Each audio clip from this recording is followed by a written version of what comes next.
क्या आपने doomsday clock के बारे में सुना है?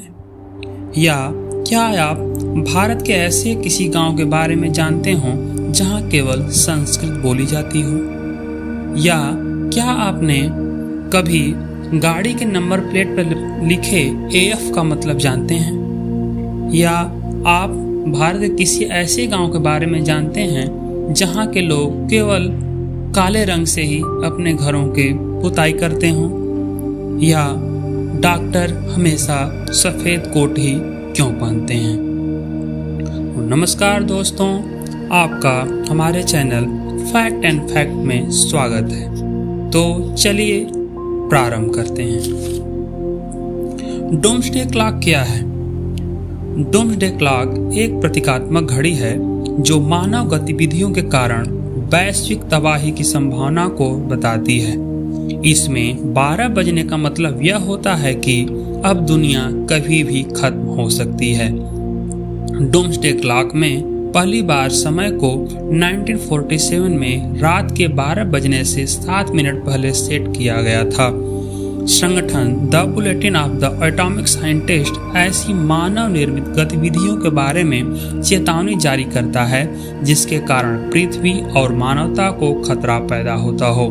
जब किसी परमाणु हमले या किसी और कारण से मानव के अस्तित्व को खतरा पैदा हो जाता है तो यह संगठन इस डूम्सडे क्लॉक की सुइयों को 12 बजे के करीब कर देते हैं, और जब खतरा टल जाता है या खतरे को कम करने के उपाय कर दिए जाते हैं तो सुइयों को दोबारा 12 बजने से कुछ मिनट दूर सेट किया जाता है। उदाहरण के तौर पर जब हिरोशिमा और नागासाकी पर परमाणु हमले से भारी विनाश हुआ था तो 2 साल बाद अर्थात 1947 में पहली बार डूम्सडे क्लॉक को आधी रात यानी 12 बजे से सिर्फ 7 मिनट की दूरी पर सेट किया गया था। इस घड़ी में 12 बजने का अर्थ होगा कि अब पृथ्वी पर मानव निर्मित प्रलय का समय आ गया है। डूम्सडे क्लॉक में अब तक 22 बार परिवर्तन किए जा चुके हैं। अभी हाल ही में उत्तर कोरिया और अमेरिका के बीच बढ़ते तनाव को देखकर परमाणु युद्ध की आशंका के मद्देनजर प्रतीकात्मक घड़ी के समय को 2 मिनट आगे खिसका दिया गया था, अर्थात इसे 12 बजे के और पास कर दिया गया है, जिसका सीधा मतलब मानवता के विनाश का समय और करीब आना है। इसी प्रकार 1947 के बाद डूम्सडे क्लॉक की सुइयां 1949 में आधी रात से सिर्फ 3 मिनट की दूरी पर सेट की गई थीं, क्योंकि उस वर्ष सोवियत संघ ने अपने पहले परमाणु हथियार का परीक्षण किया था। वर्ष 1953 में जब अमेरिका ने पहले हाइड्रोजन बम का टेस्ट किया तो प्रलय का वक्त सिर्फ 2 मिनट दूर माना गया। इसी प्रकार वर्ष 1969 में जब परमाणु अप्रसार संधि पर हस्ताक्षर किए गए तो इस घड़ी की सुइयां पीछे हटाकर आधी रात से 10 मिनट की दूरी पर कर दी गई थीं। आइए जानते हैं कि डूम्सडे क्लॉक में परिवर्तन के लिए कौन कौन से कारक जिम्मेदार हैं। पहला, परमाणु युद्ध या इसकी संभावना। दूसरा, जलवायु परिवर्तन। तीसरा, जैव सुरक्षा। चौथा, जैव आतंकवाद। पांचवा, साइबर अपराध। छठा, हैकिंग और आर्टिफिशियल इंटेलिजेंस के कई खतरे। सातवां, उच्च पदस्थ लोगों की भड़काऊ बयानबाजी। आगे आने वाले समय में वैज्ञानिक और मानव समाज से इस समझदारी की उम्मीद की जाती है कि वे ऐसी किसी भी गतिविधि को अंजाम न दें जो कि संपूर्ण मानव जाति के विनाश का कारण बन जाए और डूम्सडे क्लॉक की सुइयां 12 बजाने को मजबूर हो जाएं। चलिए फैक्ट नंबर 4। भारत का ऐसा गांव जहां लोग सिर्फ संस्कृत बोलते हैं। हम जानते हैं संस्कृत भारत की एक प्राचीन और शास्त्रीय भाषा है जिसमें विश्व की पहली पुस्तक ऋग्वेद संकलित की गई है। संस्कृत भाषा भारतीय आर्यन समूह से है और यह कई भारतीय भाषाओं की जननी मानी जाती है। प्राचीन भारत में यह विद्वानों द्वारा इस्तेमाल की जाने वाली मुख्य भाषा थी और देव भाषा के रूप में प्रतिष्ठित है।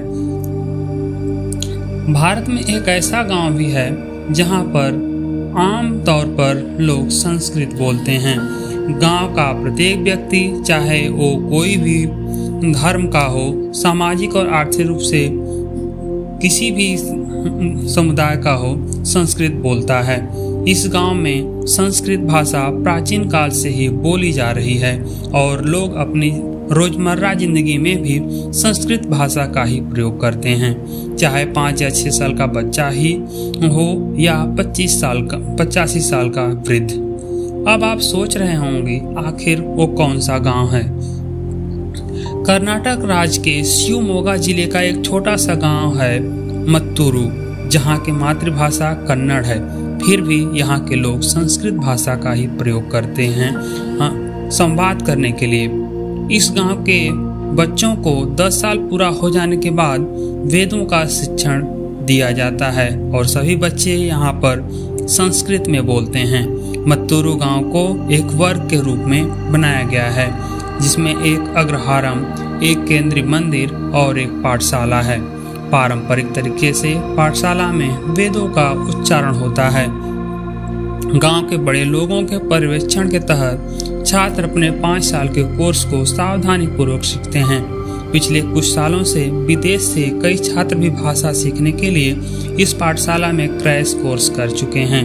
एक और दिलचस्प बात यह है कि मत्तूरू गांव के घरों की दीवारों पर संस्कृत ग्राफिटी पाई जाती है। दीवारों पर पेंट किए गए प्राचीन स्लोगन्स पाए जाते हैं।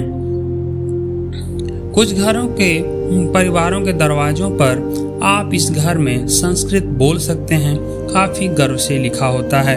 इतना ही नहीं, मत्तूरू गांव के विद्यालय में जिले के सबसे अच्छे अकादमिक रिकॉर्ड हैं। शिक्षकों के अनुसार संस्कृत सीखने में छात्रों को गणित और तर्क के लिए एक योग्यता भी विकसित करने में मदद मिलती है। मत्तूरू गांव के कई युवा विदेशों में इंजीनियरिंग या चिकित्सा के अध्ययन के लिए गए हैं और इस गांव के हर परिवार में कम से कम एक सॉफ्टवेयर इंजीनियर बनता है। फैक्ट नंबर 3, आइए जानते हैं गाड़ी के नंबर प्लेट पर AF का क्या मतलब होता है। AF का मतलब होता है अप्लाइड फॉर। गाड़ी नई हो या पुरानी, प्रत्येक वाहन को मोटर वाहन अधिनियम 1989 के तहत पंजीकृत होना चाहिए। बिना किसी रजिस्ट्रेशन नंबर के गाड़ी चलाना गैर कानूनी माना जाता है। जब भी कोई गाड़ी दुपहिया, तिपहिया, 4 पहिया आदि जब शोरूम से निकलती है तो उसको एक टेम्परेरी नंबर दिया जाता है। यदि किसी गाड़ी को टेम्परेरी नंबर नहीं दिया जाता है तो उसके नंबर प्लेट पर AF लिखा जाता है। AF का मतलब होता है अप्लाइड फॉर। इसका मतलब यह है कि गाड़ी के मालिक ने गाड़ी के नए नंबर के लिए अप्लाई किया हुआ है और जब तक गाड़ी का परमानेंट नंबर नहीं मिल जाता है तब तक उसको नंबर प्लेट पर AF या अप्लाइड फॉर लिखने की छूट दी गई है। तो क्या नंबर प्लेट पर AF लिखना गैर कानूनी है?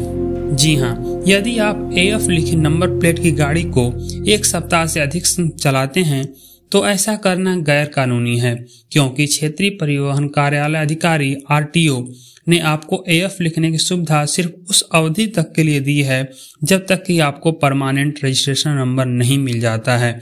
जैसे ही आपको परमानेंट नंबर मिलता है, आपको अपनी गाड़ी पर AF की जगह परमानेंट नंबर लिखवाना होगा। फैक्ट नंबर 4, क्या आप भारत के ऐसे गांव के बारे में जानते हैं जो अपनी दीवारों को केवल काले रंग से रंगते हैं? तो चलिए बताते हैं। घरों को रंगने के लिए केवल काले रंग का प्रयोग कोई भी नहीं करता है। इतना ही नहीं, ऑयल पेंट, इमल्सन पेंट या चूना कलर किसी के भी कैटलॉग में काला रंग नहीं होता है, क्योंकि इस रंग का डिमांड बिल्कुल ना के बराबर है। लेकिन छत्तीसगढ़ के जसपुर जिले में आदिवासी बाहुल्य गांव और शहर में काले रंग से रंगे हुए मकान आसानी से नजर आते हैं। आदिवासी समाज के लोग आज भी अपने घरों के फर्श और दीवारों को काले रंग से रंगते हैं। इसके पीछे कई मान्यताएं हैं, जसपुर जिले के आदिवासी समाज के लोग परंपरा के अनुरूप काले रंग का ही चयन कर घरों को रंग रहे हैं। ग्रामीण घरों की दीवारों को काली मिट्टी से रंगते हैं। इसके लिए कुछ ग्रामीण परावट जलाकर काला रंग तैयार करते हैं तो कुछ टायर जलाकर भी काला रंग बनाते हैं। बता दें कि पहले काली मिट्टी आसानी से उपलब्ध हो जाती थी, लेकिन काली मिट्टी नहीं मिलने की स्थिति में ऐसा किया जा रहा है। अघरिया आदिवासी समाज के लोग एक रूपता दर्शाने के लिए घरों को काले रंग से रंगना शुरू कर दिया। यह रंग उस समय से इस्तेमाल किया जा रहा है जब आदिवासी चकाचौंध से दूर थे। घरों को रंगने के लिए उस वक्त काली मिट्टी या छुई मिट्टी ही हुआ करती थी और इससे रंगाई कर ली जाती थी। आज भी गांव में काले रंग को देखकर पता चल जाता है यह किसी आदिवासी का मकान है। काले रंग से एक रूपता बनी हुई है। इसके साथ ही काले रंग की एक विशेषता यह भी है कि हर तरह के मौसम में काले रंग की मिट्टी की दीवार आरामदायक होती थी। इतना ही नहीं, आदिवासी दीवारों पर कई कलाकृतियां भी बनाते हैं। इसके लिए भी दीवारों पर काला रंग चढ़ाते हैं। Fact number 5। चलिए हम जानते हैं कि डॉक्टर सफेद कोट ही क्यों पहनते हैं। अक्सर आपने हॉस्पिटल में डॉक्टर और नर्स को सफेद कोट पहने देखा होगा। हर नौकरी पेशा लोगों की अपनी पहचान होती है, चाहे डॉक्टर हो या फिर वकील। अलग अलग प्रोफेशन में यूनिफॉर्म के रंग बदल जाते हैं। डॉक्टर अधिकतर सफेद कोट और वकील काला कोट पहनते हैं। परंतु क्या आपने कभी सोचा है कि डॉक्टर सफेद कोट ही क्यों पहनते हैं? तो चलिए बताते हैं आपको। 19वीं शताब्दी के मध्य से पहले केवल वैज्ञानिक जो प्रयोगशालाओं या लैब में काम करते थे वे लैब कोट पहनते थे, जो कि हल्का गुलाबी या पीले रंग का होता था। तभी प्रयोगशाला वैज्ञानिकों ने यह कहकर चिकित्सकों के प्रतिष्ठा को नुकसान पहुंचाया था कि दवाओं द्वारा कराया गया इलाज बेकार था। इस प्रकार चिकित्सकों को दोषी ठहराया गया, जबकि उस समय वैज्ञानिकों को सार्वजनिक और शासकों द्वारा प्रशंसा मिलती थी। वहीं चिकित्सकों पर उस समय उतना विश्वास नहीं किया जाता था, इसलिए चिकित्सा पेशा विज्ञान में बदल गया। इस प्रकार चिकित्सकों ने वैज्ञानिक बनने का फैसला किया। आखिरकार बाद में सोचा गया कि प्रयोगशालाओं में किए गए आविष्कार निश्चित रूप से बीमारी का इलाज करने में सफलता प्रदान कर सकते हैं।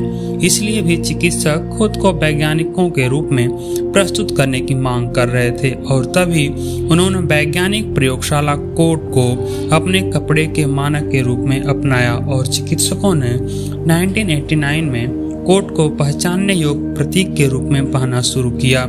जब लैब कोट चिकित्सा पेशे द्वारा अपनाया गया था तो उस समय अपने कोट का रंग सफेद पसंद किया। आधुनिक सफेद कोट कनाडा में डॉक्टर जॉर्ज आर्मस्ट्रांग द्वारा पेश किया गया था, जो मॉन्ट्रियल जनरल अस्पताल में एक सर्जन थे और कनाडाई मेडिकल एसोसिएशन के अध्यक्ष भी थे। चिकित्सा पेशे के मानक के रूप में सफेद रंग को अच्छे कारणों से चुना गया है। यह शुद्धता का प्रतिनिधित्व करने वाला यह रंग चिकित्सक द्वारा किए गए कमिटमेंट को भी दर्शाता है। सफेद भलाई का प्रतिनिधित्व करता है। सफेद स्वच्छता व्यक्त करता है और संक्रमण से शुद्धता को भी दर्शाता है। तो दोस्तों, अगर मेरे द्वारा बताए गए फैक्ट आपको अच्छे लगे हों तो हमारे वीडियो को लाइक करें, चैनल को सब्सक्राइब करें और इसी तरह के रोचक तथ्यों को जानने के लिए बेल बटन को अवश्य प्रेस करें। नमस्कार। क्या आप जानते हैं कि सड़क किनारे लगे वृक्षों पर लाल एवं सफेद पट्टियां क्यों बनाई जाती हैं? नमस्कार दोस्तों, आपका हमारे चैनल फैक्ट एंड फैक्ट में स्वागत है। अगर आप हमारे चैनल पर नए हैं तो इसी तरह के मज़ेदार और रोचक तथ्यों को जानने के लिए हमारे चैनल को सब्सक्राइब करें, वीडियो को लाइक करें और बेल बटन अवश्य प्रेस करें। तो चलिए चर्चा करते हैं। आपने सड़कों पर आते जाते हुए देखा होगा कि उसके किनारे लगे वृक्षों को लाल एवं सफेद रंग से पेंट किया गया होता है। क्या आपने कभी सोचा है कि ऐसा क्यों किया जाता है? तो चलिए हम आपको बताते हैं। दरअसल वृक्षों को पेंट करने के पीछे कई कारण हैं। पहला, पेंट करने से वृक्षों को मजबूती मिलती है। दरअसल उम्र बढ़ने के साथ साथ वृक्ष खोखले होने लगते हैं और उसमें से छालें निकलने लगती हैं। अतः पेंट करने से वृक्षों को मजबूती मिलती है। दूसरा कारण है कि अक्सर पेंट किए हुए वृक्ष वन विभाग की निगरानी में होते हैं, जिससे उन्हें कोई काट नहीं सकता। इस तरह से वृक्षों को सुरक्षा मिल जाती है। तीसरा कारण है, पेंट करने से वृक्षों में दीमक नहीं लगते। दीमक वृक्षों को खोखला कर देते हैं, अतः पेंट कीड़ों से भी सुरक्षा प्रदान करता है। चौथा, नेशनल हाईवे के किनारे भी वृक्षों को पेंट किया जाता है ताकि रात में वाहनों को वृक्ष आसानी से दिख सकें। हालांकि पेंट करने के लिए केवल सफेद या लाल एवं नीले रंग का भी प्रयोग किया जाता है।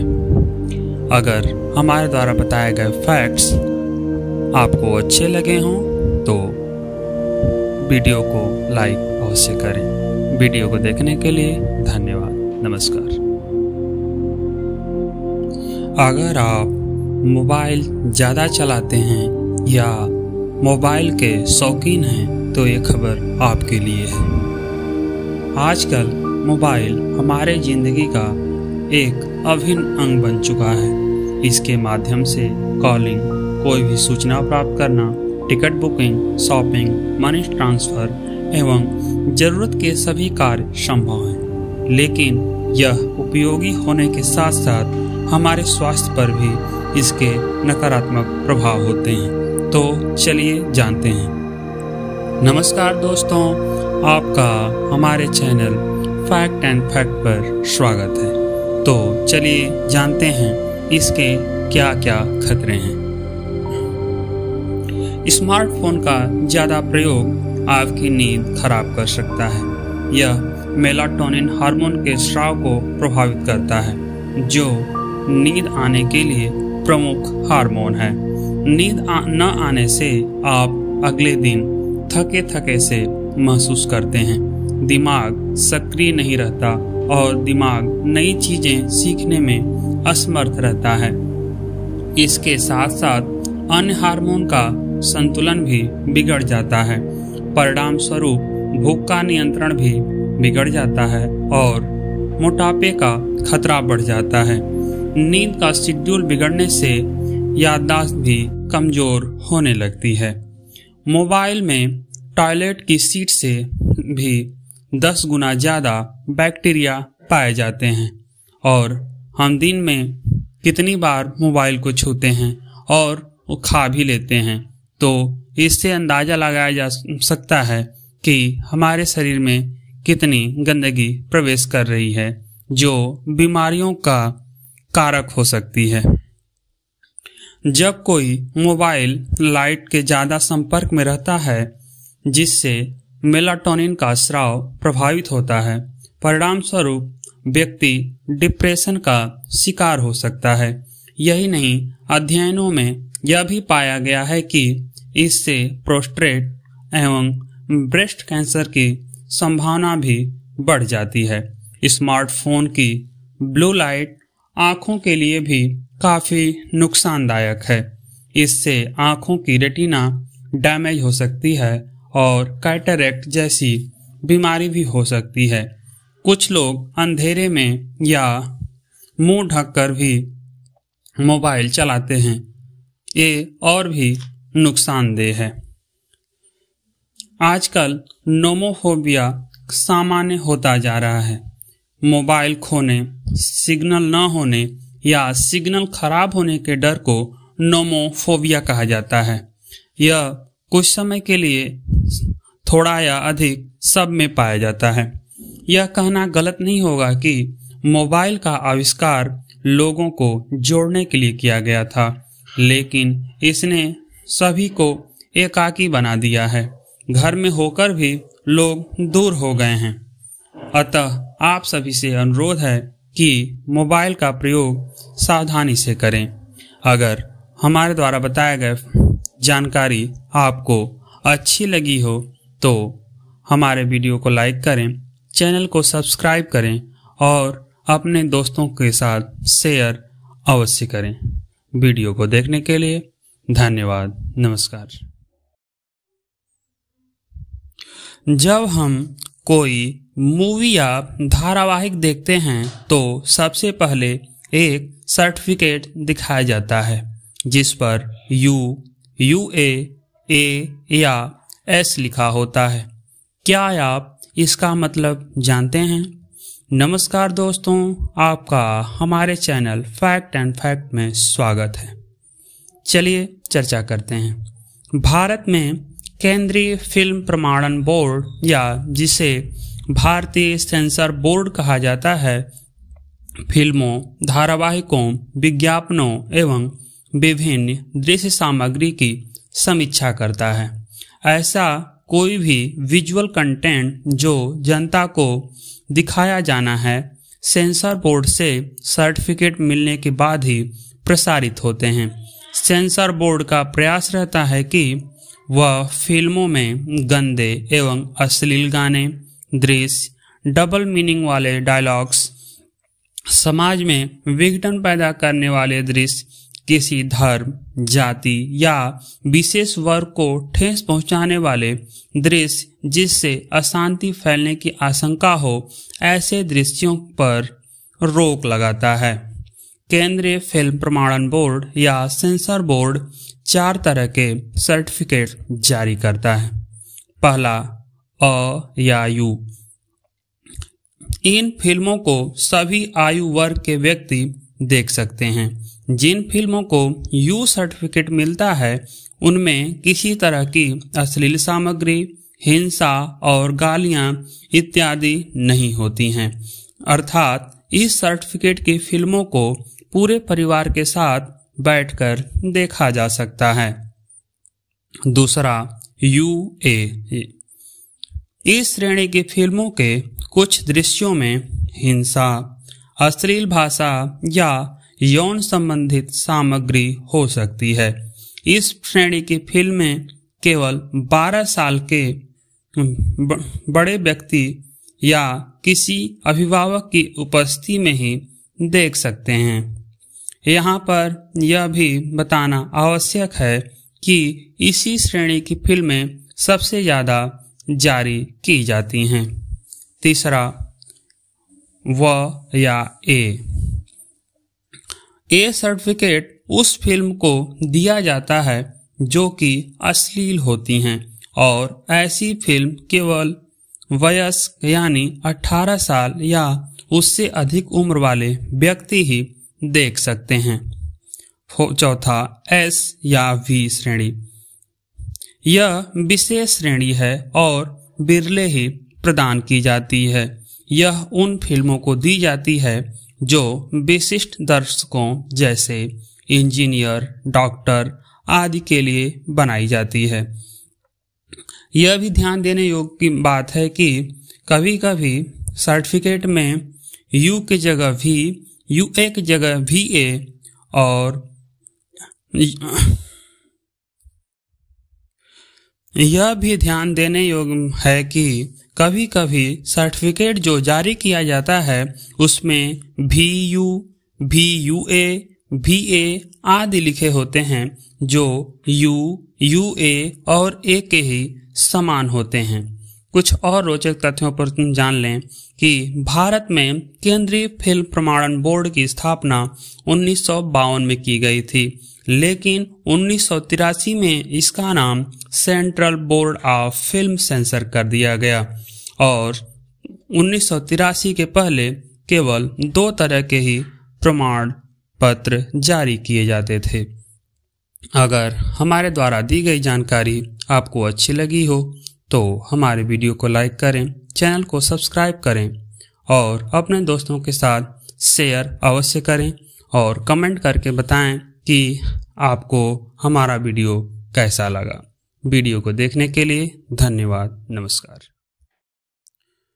शायद आपने गौर किया होगा कि यदि कहीं ऊंचाई और गहराई दर्शाने वाला संकेतक बोर्ड होता है, उस पर ऊंचाई या गहराई को समुद्र तल से ही दर्शाया जाता है। जैसे एवरेस्ट की ऊंचाई समुद्र तल से लगभग 8,848 मीटर है। या आप किसी रेलवे स्टेशन पर गए होंगे तो आपने ध्यान दिया होगा कि जिस बोर्ड पर स्टेशन का नाम लिखा होता है उस पर भी ऊंचाई समुद्र तल में ही लिखी होती है। ऐसा क्यों किया जाता है, क्या आप जानते हैं? नमस्कार दोस्तों, आपका हमारे चैनल फैक्ट एंड फैक्ट में स्वागत है। तो चलिए जानते हैं। दरअसल इसके पीछे का प्रमुख वैज्ञानिक कारण यह है कि जल पृथ्वी पर एक अस्थायी निकाय है एवं पूरे विश्व में समुद्र तल की ऊंचाई एक समान बनी रहती है। इसलिए इसे ऊंचाई और गहराई का आकलन करने में आधार के रूप में प्रयोग किया जाता है। हालांकि हवाएं, समुद्री धाराएं, वर्षा, नदियों का समुद्र में मिलना एवं वाष्पन आदि क्रियाएं चलती रहती हैं, जिससे समुद्र तल में कुछ परिवर्तन भी होते हैं जो नगण्य होते हैं और समुद्र तल लगभग स्थिर बना रहता है। तो क्या समुद्र तल में कभी परिवर्तन नहीं होगा? बिल्कुल होगा। जलवायु परिवर्तन से समुद्र तल में परिवर्तन हो सकता है। पुरातन शीत युग की तुलना में वर्तमान समय में समुद्र तल लगभग 100 मीटर बढ़ा है। हिम युग के बाद ग्लेशियरों के पिघलने से ही ऐसा हुआ है। वर्तमान समय में भी ग्लोबल वार्मिंग के कारण ग्लेशियर तेजी से पिघल रहे हैं, जिससे समुद्र तल धीरे धीरे बढ़ रहा है। अगर हमारे द्वारा दी गई जानकारी आपको अच्छी लगी हो तो वीडियो को लाइक करें, चैनल पर नए हैं तो चैनल को सब्सक्राइब करें, अपने दोस्तों के साथ शेयर करें और दी गई जानकारी आपको कैसी लगी कमेंट करके अवश्य बताएं। वीडियो को देखने के लिए धन्यवाद। नमस्कार। क्या आपने सोचा है कि महासागरों एवं सागरों में इतना नमक कहां से आया? नमस्कार दोस्तों, आपका हमारे चैनल फैक्ट एंड फैक्ट में स्वागत है। अगर आप हमारे चैनल पर नए हैं तो इसी तरह के मज़ेदार और रोचक तथ्यों को जानने के लिए हमारे चैनल को सब्सक्राइब करें, वीडियो को लाइक करें और अपने दोस्तों के साथ शेयर अवश्य करें। तो चलिए चर्चा करते हैं। नमक का हमारे जीवन में बहुत महत्व है। उसके बिना स्वाद की हम कल्पना भी नहीं कर सकते। हम सभी जानते हैं कि ये नमक समुद्र से ही प्राप्त होता है, लेकिन क्या आपने कभी सोचा है कि समुद्र में इतना नमक कहां से आया? हम सभी जानते हैं कि समुद्र का पानी खारा होता है, लेकिन क्यों? पृथ्वी पर पाए जाने वाले संपूर्ण जल का लगभग 97% समुद्रों में पाया जाता है और केवल 1% पानी ही पीने योग्य है। समुद्रों का पानी इतना खारा होता है कि उसे हम पी नहीं सकते। समुद्र के पानी के खारा होने के पीछे कई कारण हैं। पहला, समुद्र में सबसे अधिक सोडियम एवं क्लोरीन के आयन पाए जाते हैं, जिसके संयोग से ही नमक बनता है, जिसे वैज्ञानिक भाषा में सोडियम क्लोराइड कहा जाता है। हमारा खाने वाला नमक सोडियम क्लोराइड ही है। दूसरा, महासागरों में सर्वाधिक नमक नदियों द्वारा आता है। बरसात का पानी कुछ अम्लीय होता है, जिससे यह पृथ्वी के चट्टानों का अपर्दन कर देता है और यह धीरे धीरे समुद्र में पहुंच जाता है। तीसरा कारण है कि हम सभी जानते हैं कि पृथ्वी में गहराई पर जाने पर अंदरूनी तापमान बढ़ता जाता है। समुद्र तल में कुछ ऐसे छिद्र या दरार पाए जाते हैं जिनका संपर्क इन उष्ण जलीय द्रव्य से होता है, जिससे सागर तल गर्म हो जाता है और कई रासायनिक क्रियाएं होती हैं जिससे कई तत्व बनते हैं। यह भी जानना महत्वपूर्ण है कि समुद्र का खारापन सभी जगह एक समान नहीं होता है। ध्रुवों के पास एवं भूमध्य रेखा के पास खारापन कम होता है।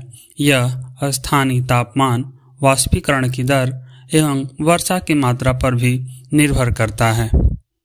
अगर हमारे द्वारा बताए गए फैक्ट्स आपको अच्छे लगे हों तो हमारे चैनल को अवश्य सब्सक्राइब करें, दोस्तों के साथ शेयर करें और वीडियो को लाइक अवश्य करें। वीडियो को देखने के लिए धन्यवाद। नमस्कार।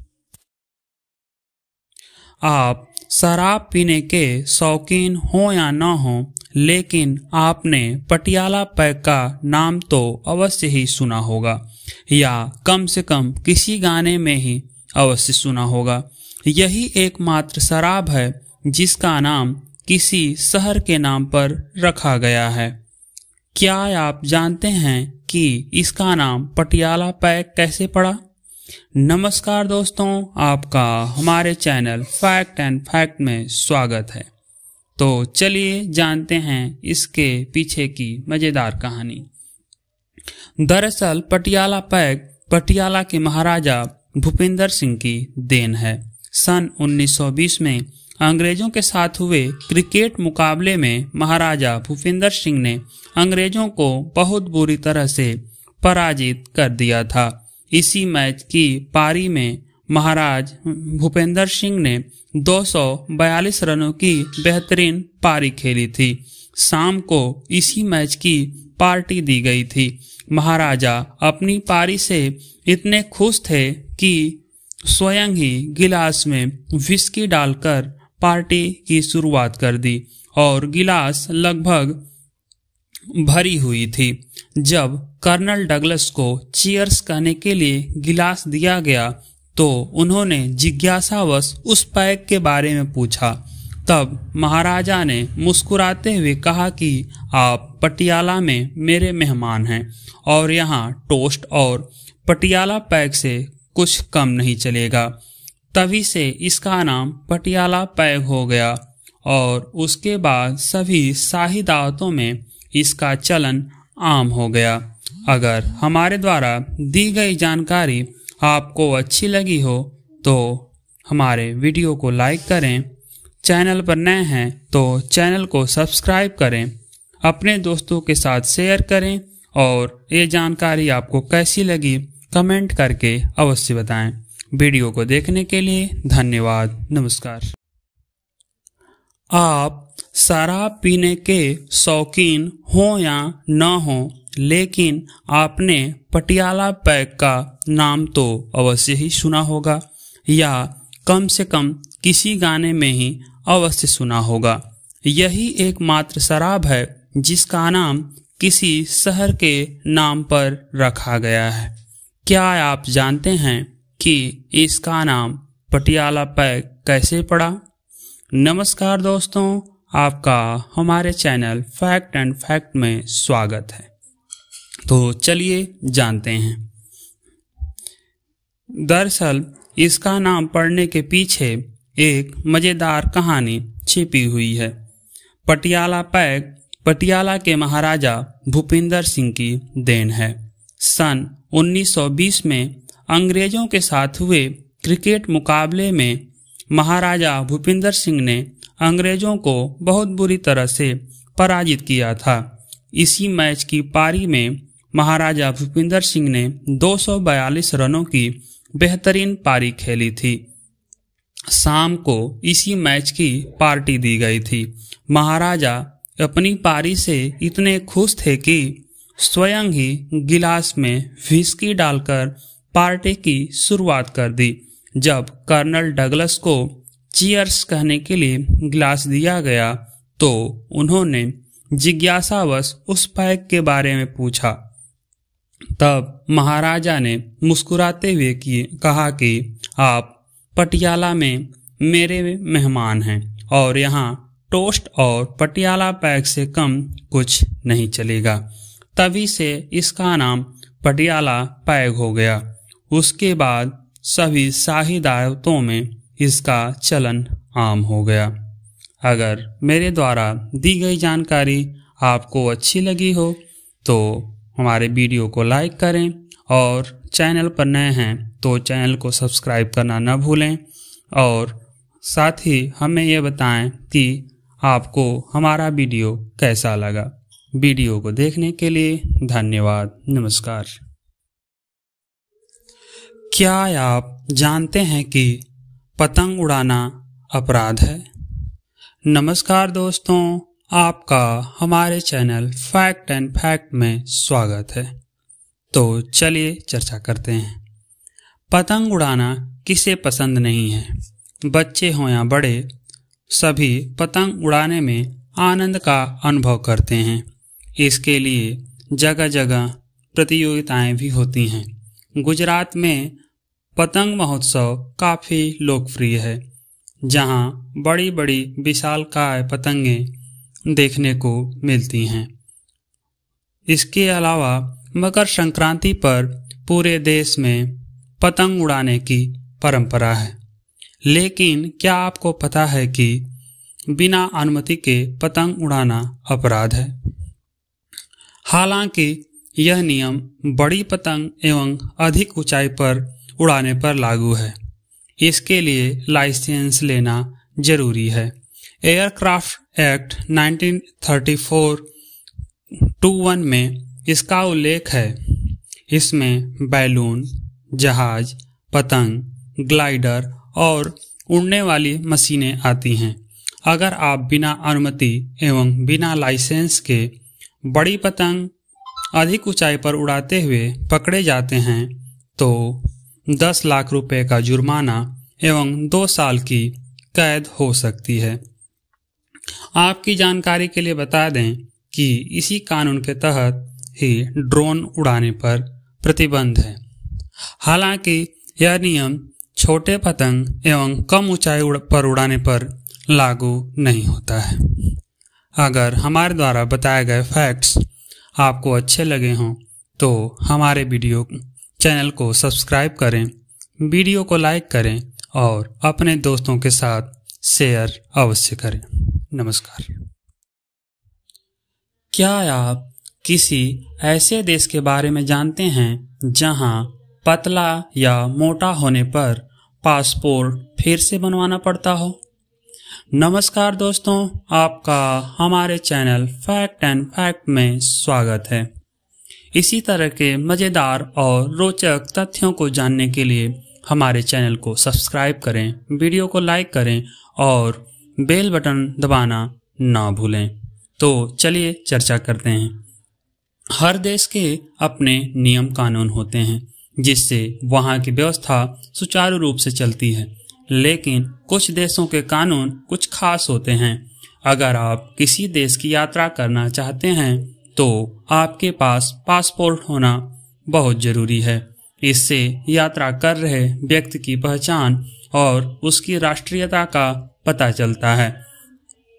अमेरिका में पासपोर्ट को लेकर एक ऐसा नियम है कि अगर आपका वजन अत्यधिक बढ़ जाता है या घट जाता है तो आपको नया पासपोर्ट बनवाना पड़ता है। इसके अलावा अगर आपने चेहरे की सर्जरी करवाई है या चेहरे पर टैटू बनवाया है या चेहरे से टैटू को रिमूव करवाया है तब भी आपको नया पासपोर्ट बनवाना पड़ेगा। ऐसा सुरक्षा के मद्देनजर किया जाता है। पासपोर्ट को लेकर एक फैक्ट और बता दें कि दुनिया में ब्रिटेन की महारानी एकमात्र ऐसी महिला हैं जिन्हें किसी भी देश की यात्रा करने के लिए पासपोर्ट की ज़रूरत नहीं होती है। अगर आपको हमारा वीडियो पसंद आया हो तो इसे लाइक, चैनल को सब्सक्राइब और अपने दोस्तों के साथ शेयर अवश्य करें। वीडियो को देखने के लिए धन्यवाद। नमस्कार। क्या आप किसी ऐसे देश के बारे में जानते हैं जहां लोग मेढकों को सड़क पार कराते हों? नमस्कार दोस्तों, आपका हमारे चैनल फैक्ट एंड फैक्ट में स्वागत है। अगर आप हमारे चैनल पर नए हैं तो इसी तरह के मज़ेदार और रोचक तथ्यों को जानने के लिए हमारे चैनल को सब्सक्राइब करें, वीडियो को लाइक करें और इसे अपने दोस्तों के साथ शेयर अवश्य करें। तो चलिए चर्चा करते हैं। यह दुनिया विविधताओं से भरी हुई है। हर देश के अपने नियम कानून होते हैं और उनमें कुछ कानून अजीब भी होते हैं। हम बात कर रहे हैं जर्मनी के शहर बॉन की, जो जर्मनी की पहले राजधानी भी रह चुकी है। अगर आप सर्दी के मौसम के बाद इस शहर में जाते हैं तो आपको बहुत से लोग मेढकों को सड़क पार कराते हुए मिल जाएंगे। दरअसल जब गर्मी बढ़नी शुरू हो जाती है तब मेढक अपने नए गंतव्य की ओर जाने लगते हैं और सड़क पार करते समय गाड़ियों से कुचलकर मर जाते हैं। इन्हें बचाने के लिए कई स्वयंसेवी संस्थाओं ने जिम्मेदारी ली है। सड़कों के नीचे सुरंग तथा सड़क के किनारे बाड़ लगाए गए हैं, जिसे स्वयंसेवी संस्थाओं के लोग निरंतर चेक करते रहते हैं और मेढकों को सुरक्षित जंगलों में छोड़ देते हैं। वैज्ञानिकों के अनुसार भी मेढकों का हमारे पारिस्थितिकी तंत्र में महत्वपूर्ण स्थान है। ये पानी में मौजूद एल्गी को खा जाते हैं, जिससे पानी की गुणवत्ता बनी रहती है। साथ ही मच्छरों को भी खा जाते हैं, जिससे उनके प्रसार में कमी आती है। इसके अलावा ये विभिन्न प्रकार के हानिकारक कीड़े मकोड़ों को भी खाते हैं और उन पर नियंत्रण बनाए रखते हैं। अगर वीडियो पसंद आई हो तो वीडियो को लाइक अवश्य करें। वीडियो को देखने के लिए धन्यवाद। नमस्कार। फैक्ट नंबर 4, हम सभी के पास तो बैंक अकाउंट अवश्य ही होगा और सभी के पास एटीएम पिन भी अवश्य ही होगा। आप कभी भी जब मार्केट जाते हैं, ग्रोसरी शॉप हो, सुपर मार्केट हो, तो वहाँ पर खरीदारी करने के बाद एटीएम का प्रयोग करते हैं। लेकिन क्या आपने कभी सोचा है कि एटीएम का पिन केवल 4 डिजिट का ही क्यों होता है? तो चलिए बताते हैं। एटीएम का आविष्कार Scottish inventor John shepherd Baron ने किया था। हालांकि शुरू में उन्होंने इसके लिए 6 डिजिट का सजेशन किया था, लेकिन उनकी पत्नी कैरोलिन को 6 डिजिट याद करने में परेशानी होती थी। ऐसा भी कहा जाता है कि उन्हें भूलने की समस्या थी। इसी वजह से उन्होंने एटीएम का 4 डिजिट पिन को प्रारंभ किया। तब से लेकर आज तक एटीएम में 4 डिजिट ही होती हैं। हालांकि कुछ बैंकों में के एटीएम पिन 6 डिजिट के भी होते हैं, जिनमें कोटक महिंद्रा बैंक भी शामिल है। फैक्ट नंबर 3, हम सभी छुट्टियों को खूब एंजॉय करते हैं। छुट्टियां सभी को प्यारी होती हैं, चाहे बच्चे हों या ऑफिस में काम करने वाले कर्मचारी हों। छुट्टियां किसको नहीं प्यारी होती और हम सभी संडे का बेसब्री से इंतज़ार करते हैं। लेकिन क्या आपने कभी सोचा है कि संडे को ही छुट्टी क्यों होती है? तो चलिए चर्चा करते हैं। इसका इतिहास काफ़ी पुराना है। जब ब्रिटिश काल में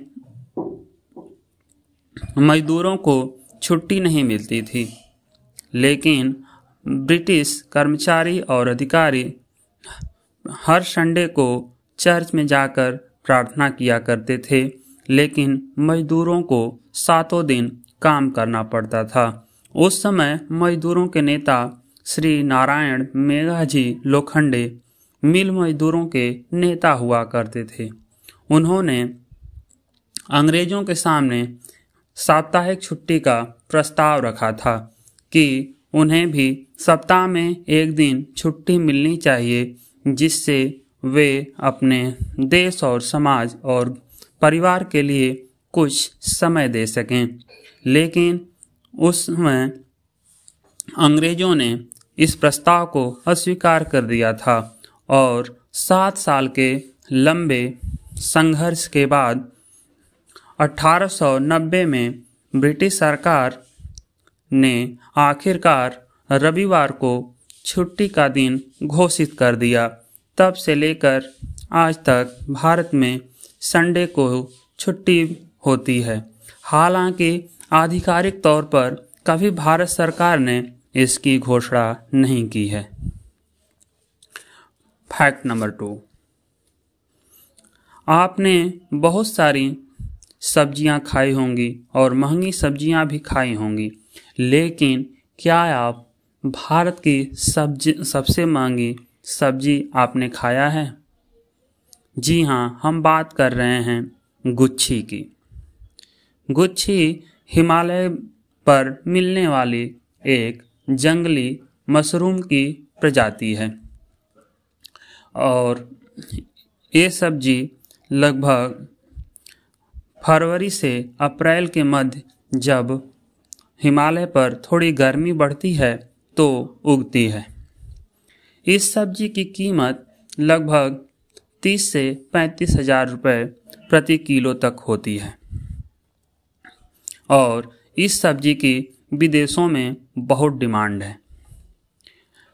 इस सब्जी के डिमांड होने के पीछे बहुत से कारण हैं। यह दिल की बीमारी को दूर करती है, साथ ही साथ इसमें कई पोषक तत्व भी पाए जाते हैं, या इसे एक मल्टीविटामिन का प्राकृतिक स्रोत कहें तो गलत नहीं होगा। यह भारत के अलावा पाकिस्तान में भी यह सब्जी पाई जाती है और वहाँ भी इसे विदेशों में निर्यात किया जाता है। यह जब उगती है तो बड़े बड़े होटल्स और रेस्टोरेंट इसे खरीद लेते हैं। इस सब्जी के विषय में एक कहावत है कि अगर गुच्छी खाना है तो बैंक से लोन लेना पड़ेगा। फैक्ट नंबर 1, हम सभी फल तो अवश्य खाते हैं और सेब कहा जाता है कि अगर निरोग रहना है, स्वस्थ रहना है तो 1 सेब प्रतिदिन खाएं।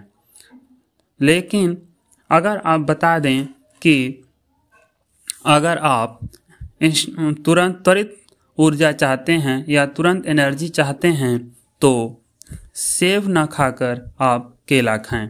केले में इतनी एनर्जी होती है कि आप अगर 2 केला खा लेते हैं तो 1 से 1.5 घंटे के मॉर्निंग वॉक या वर्कआउट के लिए आपको पर्याप्त ऊर्जा मिल जाती है। यह अब महंगे जो स्पोर्ट ड्रिंक्स आते हैं उसके मुकाबले ज़्यादा फायदेमंद है। इसके अलावा इसमें आपको पोटेशियम भी पाया जाता है जो शरीर के संचार तंत्र को मजबूत बनाता है, जिससे ब्रेन को ज़्यादा मात्रा में ऑक्सीजन पहुंचती है। इसके अलावा यह हार्ट बीट को भी नियंत्रित करता है, लो ब्लड प्रेशर को भी नियंत्रित करता है और शरीर में पानी के संतुलन को बनाए रखता है। इसके अलावा इसमें विटामिन सी पाया जाता है, जिससे सेरोटीन के प्रोडक्शन में सहायता मिलती है और सेरोटीन को फील गुड हार्मोन कहा जाता है। मतलब आप हमेशा प्रसन्न चित्त बने रहते हैं, आपके चेहरे से खुशी झलकती है। इसके अलावा बता दें कि इसमें सेब के मुकाबले 2 गुना कार्बोहाइड्रेट पाया जाता है, 5 गुना विटामिन ई और 5 गुना विटामिन ए और आयरन पाए जाते हैं और 3 गुना फास्फोरस पाया जाता है। और इसमें यह पोटेशियम का, फाइबर और नेचुरल शुगर का पर्याप्त स्रोत है। अगर हमारे द्वारा बताए गए फैक्ट्स आपको अच्छे लगे हों तो हमारे चैनल को अवश्य सब्सक्राइब करें और अपने दोस्तों के साथ अवश्य शेयर करें। वीडियो देखने के लिए धन्यवाद। नमस्कार।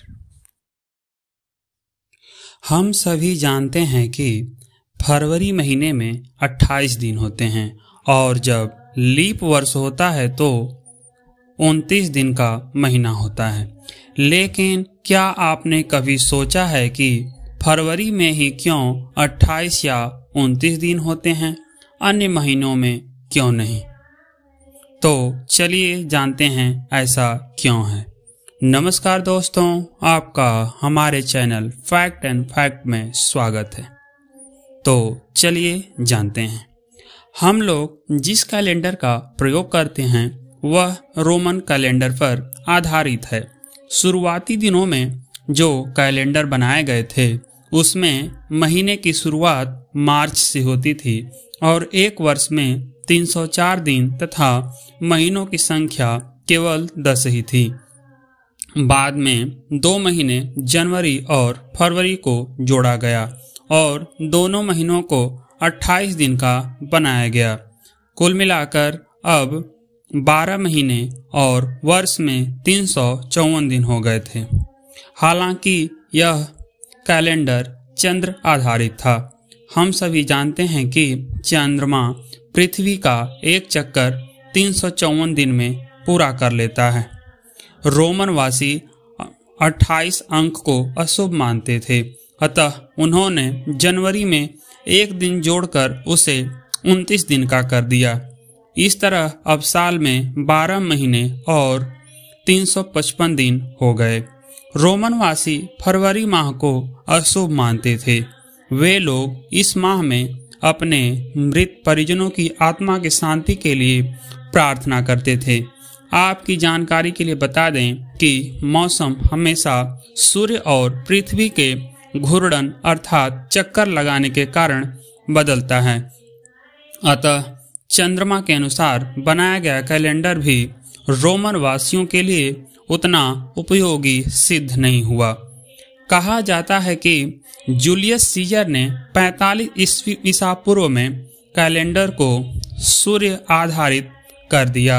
इस बदलाव के परिणाम स्वरूप वर्ष में 10 दिन और जोड़ दिए गए। अब वर्ष 365 दिन का हो गया।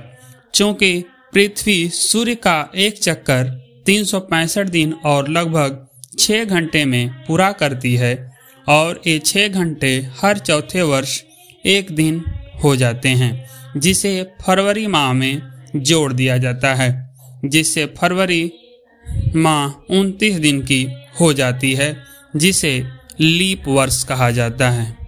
अगर हमारे द्वारा दी गई जानकारी आपको अच्छी लगी हो तो हमारे वीडियो को लाइक करें, चैनल को सब्सक्राइब करें और अपने दोस्तों के साथ शेयर अवश्य करें। वीडियो को देखने के लिए धन्यवाद। नमस्कार। क्या आप जानते हैं कि दुनिया की सबसे महंगी लकड़ी कौन सी है? या पुलिस की वर्दी का रंग खाकी ही क्यों होता है? या क्या आप ऐसी किसी मछली के बारे में जानते हैं जो गिरगिट की तरह रंग बदलने में माहिर हो? या ऐसा क्या कारण है कि जापान की लड़कियां खून से सने कपड़े पहन रही हैं? या ऐसी किसी वीरान जगह के बारे में जानते हो जहां जाने के लिए सरकार से इसकी अनुमति लेनी पड़ती हो? नमस्कार दोस्तों, आपका हमारे चैनल फैक्ट एंड फैक्ट में स्वागत है। तो चलिए स्टार्ट करते हैं टॉप 5 फैक्ट्स। Fact number 5। तो हम बात करते हैं कि दुनिया की सबसे महंगी लकड़ी के बारे में। कुछ लकड़ियां अविश्वसनीय रूप से महंगी होती हैं तो कुछ बेहद दुर्लभ भी होती हैं। वैसे आमतौर पर चंदन की लकड़ी को महंगा माना जाता है, जिसकी कीमत 5 से 6 हजार रुपये प्रति किलो तक होती है। लेकिन आपको जानकर हैरानी होगी कि दुनिया में एक ऐसी लकड़ी भी है जो चंदन की लकड़ी से कई गुना ज्यादा महंगी है। इसे खरीदने से पहले बड़े से बड़े अमीर भी 2-4 बार जरूर सोचेंगे। इस लकड़ी का नाम है अफ्रीकी ब्लैकवुड। यह धरती पर मौजूद सबसे मूल्यवान सामग्रियों में से एक है। इस लकड़ी की महज 1 किलोग्राम की कीमत 8,000 पाउंड यानी 7 लाख रुपए से भी ज्यादा है। इतने में तो एक अच्छी खासी लग्जरी कार खरीद सकते हैं। अफ्रीकी ब्लैकवुड पेड़ अन्य पेड़ों की तुलना में धरती पर बेहद कम है, यानी यह दुर्लभ हैं। इनकी ऊंचाई लगभग 25 से 40 फीट होती है। अफ्रीकी ब्लैकवुड मध्य और दक्षिणी अफ्रीका के 26 देशों में पाए जाते हैं। ये सूखे स्थानों पर ही ज्यादातर मिलते हैं। वैसे तो इस पेड़ को पूरी तरह तैयार होने में लगभग 60 साल का समय लगता है, लेकिन केन्या और तंजानिया जैसे देशों में इसके लकड़ी की अवैध तस्करी की वजह से समय से पहले इन पेड़ों को काट लिया जाता है। इससे ब्लैकवुड की संख्या में भारी कमी आई है, जिसकी वजह से ये दुर्लभ हो गए हैं। अफ्रीकी ब्लैकवुड की लकड़ी का ज्यादातर इस्तेमाल शहनाई, बांसुरी और गिटार जैसे संगीत वाद्य यंत्र बनाने के काम में होता है। इसके अलावा इस लकड़ी से मजबूत और टिकाऊ फर्नीचर भी बनाए जाते हैं, लेकिन वो काफी महंगे होते हैं। इतने महंगे कि उन्हें खरीदना आम लोगों की बस की बात नहीं है। फैक्ट नंबर 4, हर देश में अपनी ही एक कानून व्यवस्था बनाने के लिए पुलिस का गठन किया जाता है। यह पुलिस ही है जिसकी वजह से हम सब चैन की नींद सो पाते हैं। कोई भी त्योहार हो, दिन हो या रात, पुलिस हमारी सुरक्षा के लिए हमेशा तैनात रहती है। आमतौर पर हम पुलिस की पहचान उनकी वर्दी या यूनिफॉर्म से ही तो करते हैं। पुलिस की खाकी वर्दी उनकी बड़ी पहचान मानी जाती है। बस फर्क इतना होता है कि कहीं पर इसका रंग थोड़ा हल्का होता है तो कहीं पर थोड़ा गहरा। दूर से ही देखकर लोग पहचान जाते हैं कि पुलिस आ रही है। परंतु क्या आपने कभी सोचा है कि पुलिस की वर्दी का रंग खाकी ही क्यों होता है? इसको कोई और कलर या रंग क्यों नहीं दिया गया? आइए जानते हैं। जब भारत में ब्रिटिश राज था तब उनकी पुलिस सफेद रंग की वर्दी पहनती थी, परंतु लंबी ड्यूटी के कारण यह जल्दी गंदा हो जाता था। इस कारण से पुलिसकर्मी भी परेशान हो जाते थे। कई बार तो उन्होंने गंदगी को छुपाने के लिए अपनी वर्दी को अलग अलग रंगों से रंगना शुरू कर दिया था। इस प्रकार से उनकी वर्दी विभिन्न रंगों में दिखने लगी थी। इससे परेशान होकर अफसरों ने खाक रंग की डाई तैयार करवाई थी। खाकी रंग हल्का पीला और भूरे रंग का मिश्रण है, इसलिए उन्होंने चाय के पत्ती का पानी या फिर कॉटन फैब्रिक कलर को डाई की तरह इस्तेमाल किया, जिसके कारण उनकी वर्दी खाकी रंग की हो गई। खाक का अर्थ होता है गंदी मिट्टी का रंग। इस खाक रंग की डाई लगाने के बाद पुलिस की वर्दी पर धूल, मिट्टी, दाग आदि कम दिखेंगे। सन 1847 में सर हैरी लैम्सडेन ने आधिकारिक तौर पर खाकी रंग की वर्दी को अपनाया और उसी समय से भारतीय पुलिस में खाकी रंग की वर्दी चली आ रही है। फैक्ट नंबर 3, क्या आप गिरगिट की तरह रंग बदलने वाली मछली के बारे में जानते हैं? तो चलिए बताते हैं। आमतौर पर ऐसा माना जाता है कि गिरगिट ही रंग बदलने में माहिर होते हैं, लेकिन ऐसा नहीं है। दुनिया में एक ऐसी मछली भी है जो गिरगिट की तरह रंग बदल सकती है। हालांकि यह मछली दुर्लभ है, लेकिन हाल ही में यह भारतीय जल स्रोत में पाई गई है। आपको जानकर हैरानी होगी कि इस मछली की खोज भारत में पहली बार की गई है। सेंट्रल मरीन फिशरीज इंस्टीट्यूट के वैज्ञानिकों ने इसे मन्नार की खाड़ी में खोजा है। इस दुर्लभ मछली का नाम है स्कॉर्पियन फिश, जिसका वैज्ञानिक नाम स्कॉर्पिनो स्पीसीज नेग्लेक्टा है। स्कॉर्पियन फिश शिकार करते समय या शिकारियों से बचाव के समय ही अपना रंग बदलती है। रंग बदलने में माहिर यह मछली बेहद जहरीली भी है। इसके रीढ़ की हड्डी में जहर भरा हुआ रहता है।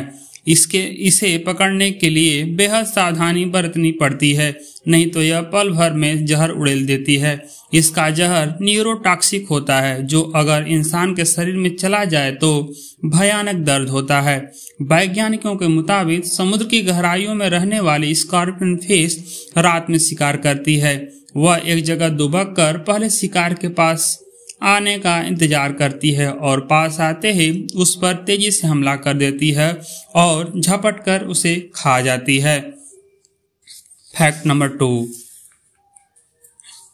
आखिर जापान में लड़कियां खून के धब्बों से सने कपड़े क्यों पहन रही हैं? तो चलिए हम चर्चा करते हैं।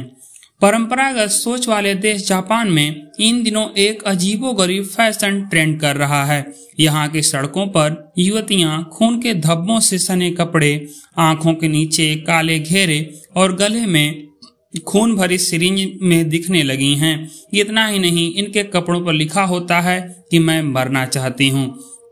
जापान में ट्रेंड कर रहे इस फैशन को यामी कवई कहा जा रहा है। ये फैशन डिप्रेशन और खुदकुशी से जुड़ा हुआ है। यामी कवई 2 जापानी शब्दों से मिलकर बना है। यामी का मतलब बीमार और कवई का मतलब क्यूट होता है। जापान की गलियों में बहुत सारी लड़कियां इस तरह से तैयार दिखती हैं। इस तरह के फैशन से लड़कियां बताना चाह रही हैं कि उनका इरादा आत्महत्या करने का है और उन्हें मदद चाहिए। वैसे यामी कवई टर्म का इजाद साल 2015 में ही हुआ था, लेकिन जापान में इसकी लोकप्रियता अब बढ़ी है। जापानी युवतियों में डिप्रेशन और आत्महत्या के मामले दिन प्रतिदिन बढ़ते जा रहे हैं। इंडियन एक्सप्रेस की एक रिपोर्ट में नेशनल पुलिस एजेंसी के आंकड़ों के मुताबिक अगस्त महीने में ही जापान में 1854 रिपोर्टेड मामले आत्महत्या के थे। यह आंकड़ा पिछले साल के अगस्त से 16% ज्यादा है। इसमें भी महिलाओं में आत्महत्या की दर 40% की बढ़त है। जापान में बढ़ रही खुदकुशी के दर को लेकर लगातार पड़ताल की जा रही है। बता दें कि जापान में मरने के इस कदम को जिम्मेदारी उठाने की तरह देखा जा रहा है। वहीं इस देश के इंश्योरेंस नियम खुदकुशी के बाद मरने वाले का कर चुकाते हैं। Fact number 1। क्या आप दुनिया के ऐसी किसी वीरान जगह के बारे में जानते हैं जहां पर जाने के लिए सरकार से विशेष परमिशन की आवश्यकता होती है? हम बात कर रहे हैं चेरनोबिल की। एक वक्त में चेरनोबिल में लोगों को जाने की मनाही थी। वजह 33 साल पहले 1986 में हुआ परमाणु हादसा, जो अब तक का सबसे भयानक परमाणु हादसा है। लेकिन वक्त बीतने के साथ साथ चेरनोबिल अब धीरे धीरे रोमांच पसंद करने वाले घुमक्कड़ों को अपनी ओर खींच रहा है। इनमें से कुछ घुमक्कड़ तो ऐसे हैं जो चेरनोबिल में हाल ही में सरकार की ओर से खोले गए हॉस्टल में पूरी रात गुजार रहे हैं। दुनिया के सबसे खतरनाक परमाणु हादसे वाली जगह में लोगों की ऐसी दिलचस्पी तनिक हैरान करती है। भारत से यूक्रेन की दूरी करीब 5000 किलोमीटर है। यूक्रेन की राजधानी कीव से 2 घंटे की दूरी पर 30 किलोमीटर के क्षेत्रफल में चेरनोबिल एक्सक्लूजन जोन है। इसे दुनिया की उन चंद खतरनाक जगहों में गिना जाता है जहां लोग एक तय वक्त तक ही ठहर सकते हैं। ऐसा ना करना खतरे को दावत दे सकता है। इस जगह को यूं ही आसानी से नहीं पहुंच सकता। हमें यहां पहुंचने के लिए सरकार से खास इजाजत और रेडिएशन मॉनिटर करने वाले उपकरणों से लैस होना होता है। हर सुबह एक स्पेशल टूर गाइड और यहाँ घूमने वाले लोगों के साथ एक बस इस वीरान इलाके में आती है। साल 2011 में यूक्रेन की सरकार के इस जगह को पर्यटकों को खोलने के बाद अब तक हजारों लोग यहाँ आ चुके हैं। यहाँ आने वाले लोगों में विदेशी भी शामिल होते हैं। ऐसे में सरकार ने कुछ वक्त पहले ही एक्सक्लूसिव जोन के भीतर एक नया हॉस्टल खोला है। यहाँ आप सिर्फ 500 रुपये खर्च कर एक रात गुजार सकते हैं। 96 बेड वाले इस हॉस्टल का व्यापार तेजी से बढ़ रहा है। वजह है अमेरिका, ब्राजील, चेक रिपब्लिक, पोलैंड और यूके से आने वाले पर्यटक। चेरनोबिल घूमने के अनुभव वाकई अजब गजब हैं। पर्यटकों को रेडिएशन चेक से होकर गुजरना होता है। यहाँ बच्चों को जाने की इजाजत नहीं है।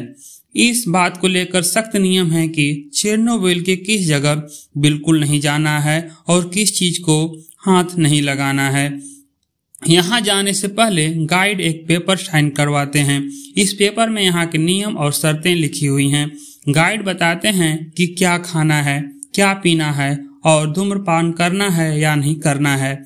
इस जगह जाने से पहले जो रेडिएशन चेक होता है, उस चेक में फेल होने पर यहाँ आए लोगों को अपने जूते भी छोड़कर जाने पड़ सकते हैं।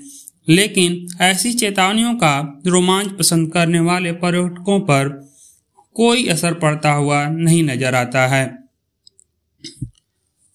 अगर आपको हमारे द्वारा बताए गए फैक्ट पसंद आए हों और रोमांच पैदा किए हों तो हमारे वीडियो को लाइक करें, चैनल को सब्सक्राइब करें और अगले वीडियो का नोटिफिकेशन सबसे पहले पाने के लिए बेल बटन को अवश्य प्रेस करें।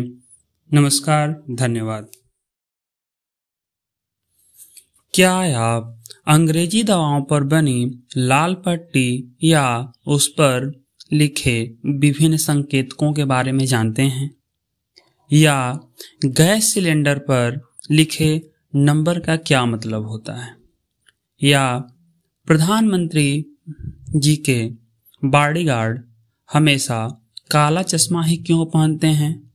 एवं किसी ऐसे देश के बारे में जानते हैं जहां पर चुड़ैलों की पूजा होती हो? या अखबार के नीचे बने 4 रंगीन बिंदुओं का क्या मतलब होता है? नमस्कार दोस्तों, आपका हमारे चैनल फैक्ट एंड फैक्ट में स्वागत है। आशा करते हैं आप सभी स्वस्थ होंगे एवं प्रसन्न भी होंगे। अगर आप हमारे चैनल पर नए हैं तो हमारे चैनल को सब्सक्राइब अवश्य कर लें। तो चलिए प्रारंभ करते हैं। फैक्ट नंबर 5, हम सभी बीमार पड़ने पर दवा अवश्य खाते हैं, लेकिन हम में से अधिकांश लोग ऐसे भी हैं जो बीमार पड़ने पर बिना डॉक्टर से परामर्श किए सीधे मेडिकल स्टोर से दवा लेकर खा लेते हैं। लेकिन कभी कभी इन दवाओं के दुष्परिणाम भी हमें झेलने पड़ते हैं। उस पर कुछ दवाएं ऐसी भी होती हैं, उस पर कुछ संकेतक बने होते हैं जो हमें बताते हैं कि उन्हें किस तरह से लेना है। आपने ध्यान दिया होगा तो उन दवाओं पर लाल पट्टी बनी होती है। उस पर कभी कभी RX लिखा होता है, NRX लिखा होता है एंड XRX लिखा होता है। तो चलिए हम जानते हैं इनका क्या मतलब होता है। अगर कोई दवा आप लेते हैं उस पर लाल पट्टी बनी है तो इसका मतलब ये है कि उस दवा को डॉक्टर के पर्चे के बिना न तो बेचा जा सकता है और न ही डॉक्टर की सलाह के बिना उसका सेवन किया जा सकता है।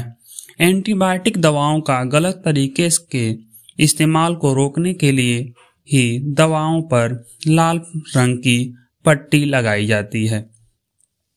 इसके अलावा आपने देखा होगा कि बहुत सारी दवाओं पर RX भी लिखा होता है। RX लिखी दवा का मतलब होता है कि उस दवा को केवल डॉक्टर की सलाह से ही लिया जा सकता है। वह फिजिशियन प्रिस्क्रिप्शन होता है, मतलब वह डॉक्टर की सलाह से ही लिया जा सकता है। इसके अलावा दवाओं पर यदि NRX लिखा है तो वह ये समझ लें कि शेड्यूल H का नारकोटिक्स ड्रग है, जिसका प्रयोग एंटी डिप्रेशन और एंटी एंजाइटी के लिए किया जाता है, और उस दवाई को लेने की सलाह सिर्फ वही डॉक्टर दे सकते हैं जिन्हें नशीली दवाओं का लाइसेंस प्राप्त है। कुछ दवाइयों पर XRX भी लिखा होता है और इसका मतलब होता है कि उस दवाई को सिर्फ डॉक्टर के पास से ही लिया जा सकता है।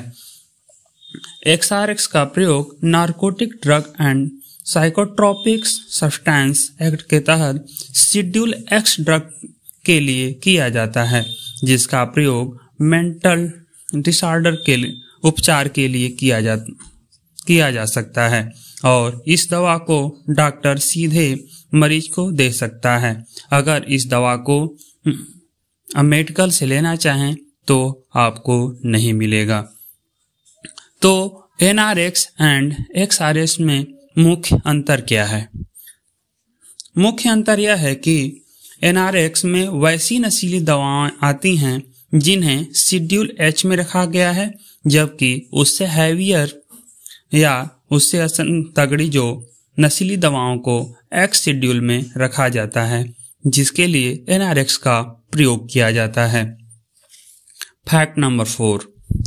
अब हम सभी LPG सिलेंडर से तो अच्छी तरह से वाकिफ हैं। हम अधिकांश घरों में आपको LPG सिलेंडर मिल जाएगा जिससे खाना पकता है। यह अति उपयोगी है, लेकिन इसके उपयोग में सावधानी भी रखना चाहिए। क्या आपने कभी गौर किया है कि उस पर जो उसके 3 पाए बने होते हैं उस पर कुछ नंबर लिखे होते हैं? उस नंबर का मतलब क्या होता है? कभी कभी आप सुनने को मिलता है कि गैस सिलेंडर लीक हो गया या फट गया। ये कैसे होता है? तो जिस गैस सिलेंडर को घर में इस्तेमाल करते हैं उसको सावधानी से इस्तेमाल करना चाहिए, और गैस सिलेंडर लेते वक्त देखना चाहिए कि वो कहीं से टूटा फूटा न हो, पुराना न हो। आपने गौर किया होगा कि गैस सिलेंडर पर कुछ नंबर लिखा होता है। गैस सिलेंडर में रेगुलेटर के पास 3 पट्टियां होती हैं, या यूं कहें कि 3 छोटे छोटे पिलर्स होते हैं। इन्हीं में से किसी एक पट्टी पर A, B, C, D के साथ कुछ नंबर लिखा होता है। गैस की कंपनियां इन अल्फाबेट्स को 12 महीनों के हिसाब से 4 भागों में बांट देती हैं। A का मतलब हुआ कि जनवरी से मार्च तक, B का मतलब अप्रैल से जून तक, C का मतलब जुलाई से सितंबर, और D का मतलब अक्टूबर से दिसंबर होता है। यानी इन सिलेंडरों पर लिखा हुआ अल्फाबेट के जो अक्षर हैं वह 3-3 महीने को रिप्रेजेंट करते हैं, और उसके बाद कोई नंबर लिखा होता है जो वर्ष को रिप्रेजेंट करता है। उदाहरण के लिए अगर किसी सिलेंडर पर लिखा है B20, तो इसका मतलब यह हुआ कि वह जनवरी से मार्च 2020 को रिप्रेजेंट करता है। तो इसका क्या मतलब है? इसका मतलब यह है कि यह सिलेंडर 2 जनवरी से लेकर मार्च के बीच तक टेस्टिंग के लिए भेजा जाना है, या गैस सिलेंडर का टेस्टिंग पीरियड जनवरी से लेकर मार्च तक है। इसी प्रकार जो भी कोड लिखे हैं, मान लीजिए अगर लिखा है C27, तो इस सिलेंडर का टेस्टिंग जुलाई से सितंबर के बीच 27 में किया जाना है। इस डेट के बाद अगर गैस सिलेंडर का उपयोग किया जाता है तो सिलेंडर का वाल्व लीक तो नहीं कर रहा है, चेक कर लें, और यदि लिया गैस सिलेंडर की डेट पुरानी है तो उसको गैस एजेंसी में जाकर बदलवा सकते हैं। Fact number 3। आपने अक्सर देखा होगा कि प्रधानमंत्री नरेंद्र मोदी जी के जो सुरक्षा गार्ड होते हैं वो हमेशा काले चश्मे पहने रहते हैं।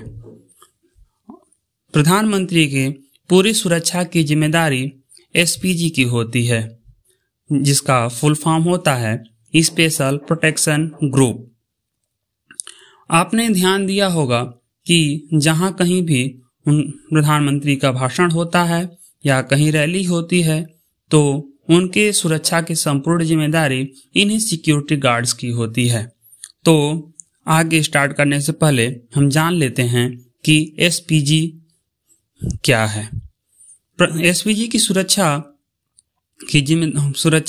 प्रधानमंत्री को, पूर्व प्रधानमंत्री को या विदेश से आने वाले मेहमानों को ही मिलती है। इसकी स्थापना 1984 में हुई जब तत्कालीन प्रधानमंत्री इंदिरा गांधी की हत्या हो गई थी।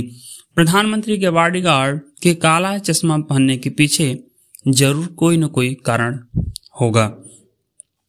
अधिकतर हर लोकप्रिय व्यक्ति के साथ कम से कम एक बॉडीगार्ड अवश्य रहता है। वे लोग भी हमेशा काला चश्मा ही चढ़ाए रहते हैं। तो चलिए हम जानते हैं कि क्या कारण है कि एसपीजी कमांडो हमेशा काला चश्मा ही पहनते हैं। अब पहला कारण यह है कि उनकी आंखों को कोई न देख सके, अर्थात वे बॉडीगार्ड अपनी निगाह किस तरफ से देख रहे हैं, कहाँ देख रहे हैं और इसको कोई भांप न सके। दूसरा, हर तरह के खतरे से बचाना। फैक्ट नंबर 3, आपने ध्यान से देखा होगा कि जब भी हमारे प्रधानमंत्री श्री नरेंद्र मोदी जी चलते हैं तो उनके साथ बॉडीगार्ड भी चलते हैं। उनकी सुरक्षा की जिम्मेदारी एसपीजी की होती है। एसपीजी का full form special protection group है। तो ये स्पेशल प्रोटेक्शन ग्रुप के कमांडो ही उनके सुरक्षा की जिम्मेदारी संभालते हैं। उनकी सुरक्षा इतनी सख्त होती है कि उनमें सेंध लगाना नामुमकिन जैसा है। आपने ध्यान दिया होगा ये सुरक्षा गार्ड हमेशा काला चश्मा लगाए रहते हैं। पहले हम जान लेते हैं एसपीजी क्या है। एसपीजी की सुरक्षा किसको किसको मिलती है? प्रधानमंत्री, पूर्व प्रधानमंत्री एवं विदेश से आने वाले मेहमानों को एसपीजी की सुरक्षा मिलती है। एसपीजी का गठन 1984 में जब प्रधानमंत्री इंदिरा गांधी की हत्या हो गई उसके बाद किया गया था। अगर ये बॉडीगार्ड काला चश्मा पहनते हैं तो इसके पीछे कुछ न कुछ कारण तो अवश्य होगा। तो आइए जानते हैं कि क्या कारण है। पहला, क्योंकि जब ये बॉडीगार्ड प्रधानमंत्री के साथ चल रहे होते हैं या पीछे खड़े होते हैं तो उनकी निगाह हर तरफ दौड़ रही होती है। इस बात का किसी व्यक्ति को पता न चले कि वह किसको और कहां देख रहे हैं, इसलिए ये बॉडीगार्ड हमेशा काला चश्मा पहने रहते हैं। नंबर 2, सबसे खास बात यह होती है कि अगर अकस्मात कोई विस्फोट हो जाए या बम फट जाए या गोलीबारी होने लगे तो स्वाभाविक है कि हमारी आंखें कुछ देर के लिए बंद हो जाएंगी। पर इन बॉडीगार्ड्स को हर हालत में अपनी आंखों को खुला रखना होता है ताकि कोई अप्रिय घटना न घट सके। ऐसे में काले चश्मे काफी मददगार साबित होते हैं। नंबर 3, एक महत्वपूर्ण बात यह भी है कि अपने दिमाग की बात ये बॉडीगार्ड किसी को पढ़ने नहीं देते हैं और एक काले चश्मे की वजह से ही मुमकिन हो पाता है। इन लोगों को इस प्रकार से प्रशिक्षित किया जाता है कि वह किसी की आंख और शारीरिक भाषा को पढ़ सकें और उसके अगले कदम को पहले से ही भांप सकें। नंबर 4, किसी भी परिस्थिति में चाहे भगदड़ हो या आंधी आए, बॉडीगार्ड्स को अपनी आंखों को स्वस्थ और साफ रखना बहुत जरूरी होता है। उनकी आंखें उनके हथियारों से कम नहीं होती हैं। जिस प्रकार से वे अपने हथियारों को संभाल कर और छिपा कर रखते हैं, उसी प्रकार से अपनी आंखों को भी ढक कर रखते हैं और इसलिए काला चश्मा प्रयोग करते हैं। हम सभी जानते हैं कि जब भी कभी हम लोग बाहर धूप से अंदर कमरे में आते हैं तो कुछ सेकंड के लिए साफ दिखाई नहीं देता और अलग अलग रोशनियों या लाइटों से भी प्रभाव पड़ता है। इसी से बचने के लिए भी सुरक्षाकर्मी काला चश्मा पहनते हैं। फैक्ट नंबर 2, आज आपको बताएंगे ऐसे देश के बारे में जहां पर चुड़ैल की पूजा होती है। हमने देवी देवताओं की पूजा के बारे में तो सुना ही है, लेकिन आज हम बात करने वाले हैं ऐसे देश के बारे में जहां पर चुड़ैल की पूजा होती है। जी हाँ दोस्तों, हम बात कर रहे हैं मैक्सिको की, जहां पर देवी की नहीं बल्कि एक चुड़ैल की पूजा होती है। मैक्सिको में रहने वाले लोग इसको मृत्यु की देवी सांता मुएर्ते के नाम से पुकारते हैं। आपको बता दें कि यहाँ पर कंकाल को सजाकर मृत्यु देवी की पूजा की जाती है। अब तो इस देवी में विश्वास रखने वालों की संख्या भी बढ़ती जा रही है। इसकी मान्यता मैक्सिको के अलावा अब मध्य अमेरिका तथा कोलंबिया में भी होने लगी है। लोगों का यह विश्वास है कि मौत की देवी उनको बीमारी तथा दुख से सुरक्षित करती हैं। कुछ लोगों का मानना है कि मैक्सिको में सांता मुएर्ते को पूजने का संबंध वहां की परंपरा से है। उपनिवेशी काल में स्पेन द्वारा इस देश पर कब्जा कर लेने के साथ यहाँ कैथोलिक धर्म का आगमन हुआ था। फिर भी गुप्त रूप से कई लोग इस मौत की देवी की पूजा करते रहे हैं। जहां पहले लोग मौत की देवी के अनुयायी होने की बात को खुलकर स्वीकार नहीं करते थे, लेकिन अब वह इसे सार्वजनिक रूप से स्वीकार करने लगे हैं। कुछ स्थलों पर इससे जुड़े प्रार्थना स्थल भी खुल गए हैं। फैक्ट नंबर 1, अखबार के जरिए हमें देश विदेश की और सभी जानकारियां प्राप्त होती हैं। इसमें बहुत सी जानकारियां ऐसी भी होती हैं जिस पर हम ध्यान नहीं दे पाते हैं। क्या आपने कभी अखबार में नीचे की तरफ स्थित 4 रंगीन बिंदुओं पर ध्यान दिया है? हम में से अधिकांश लोग इस बात से अनजान हैं कि इन 4 रंगीन बिंदुओं का मतलब क्या होता है। तो चलिए चर्चा करते हैं। पहले अखबारों को काला और सफेद रंग से मुद्रित किया जाता था, यानी पहले अखबार ब्लैक एंड व्हाइट हुआ करते थे। समय और विकास के साथ साथ अब अखबारों में आकर्षक विज्ञापन, रंगीन फोटो आदि भी आने लगे हैं। इन चीजों की वजह से आप अखबार के कुछ हिस्सों पर ध्यान नहीं दे पाते हैं, परंतु अखबार में 4 रंगीन बिंदियां होती हैं।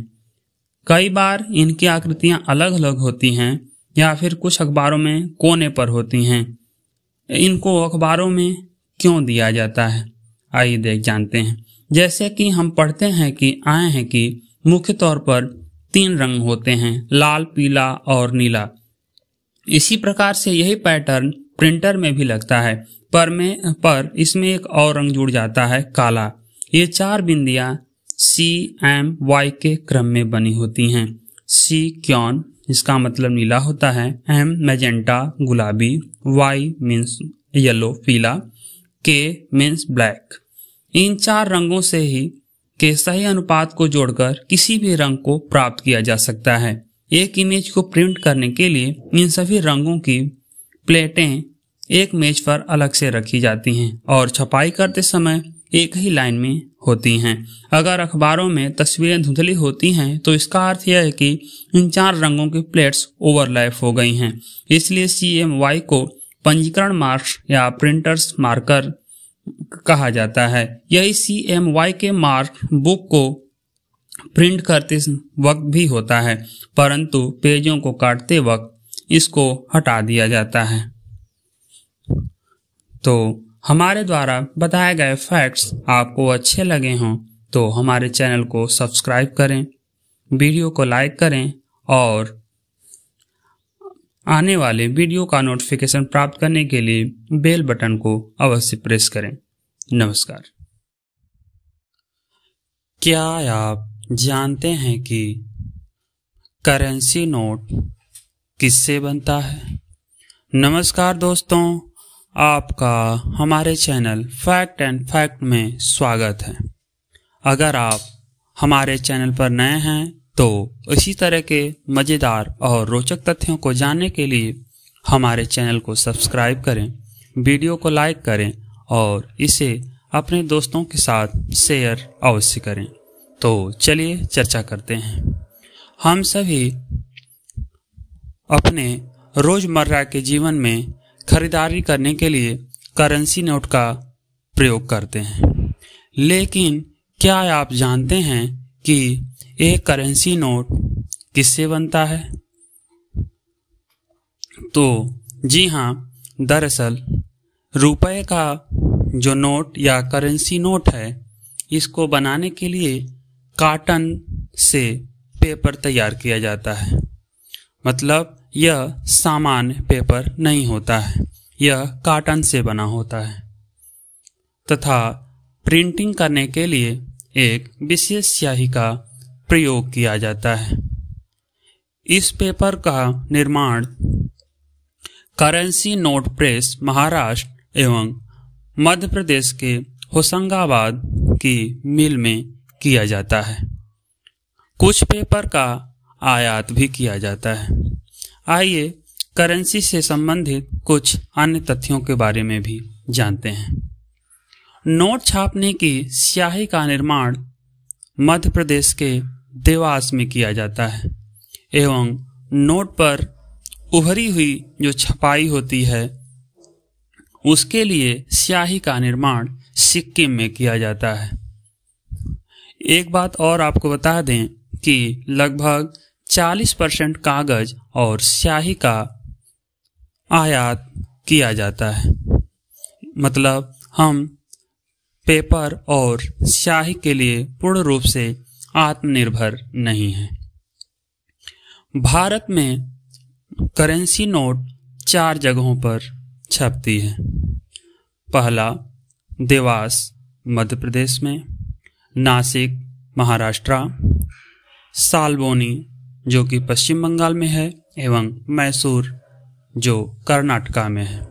इसके अलावा सिक्कों को ढालने का काम 4 जगहों पर किया जाता है।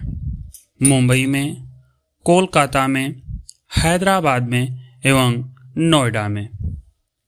आपकी जानकारी के लिए बता दें कि रुपया शब्द का सबसे पहले प्रयोग शेरशाह सूरी द्वारा किया गया था। और ये भी एक जानकारी के लिए बता दें कि नोट छापने का काम रिजर्व बैंक ऑफ इंडिया करता है, जबकि सिक्कों को ढलवाने का काम भारत सरकार करती है। नोट पर हिंदी एवं इंग्लिश के अलावा भारतीय 15 भाषाएं होती हैं। एक फैक्ट और भी बता दें कि भारत समेत 8 देशों की मुद्राएं रुपया हैं। अगर हमारे द्वारा बताए गए फैक्ट्स आपको अच्छे लगे हों तो वीडियो को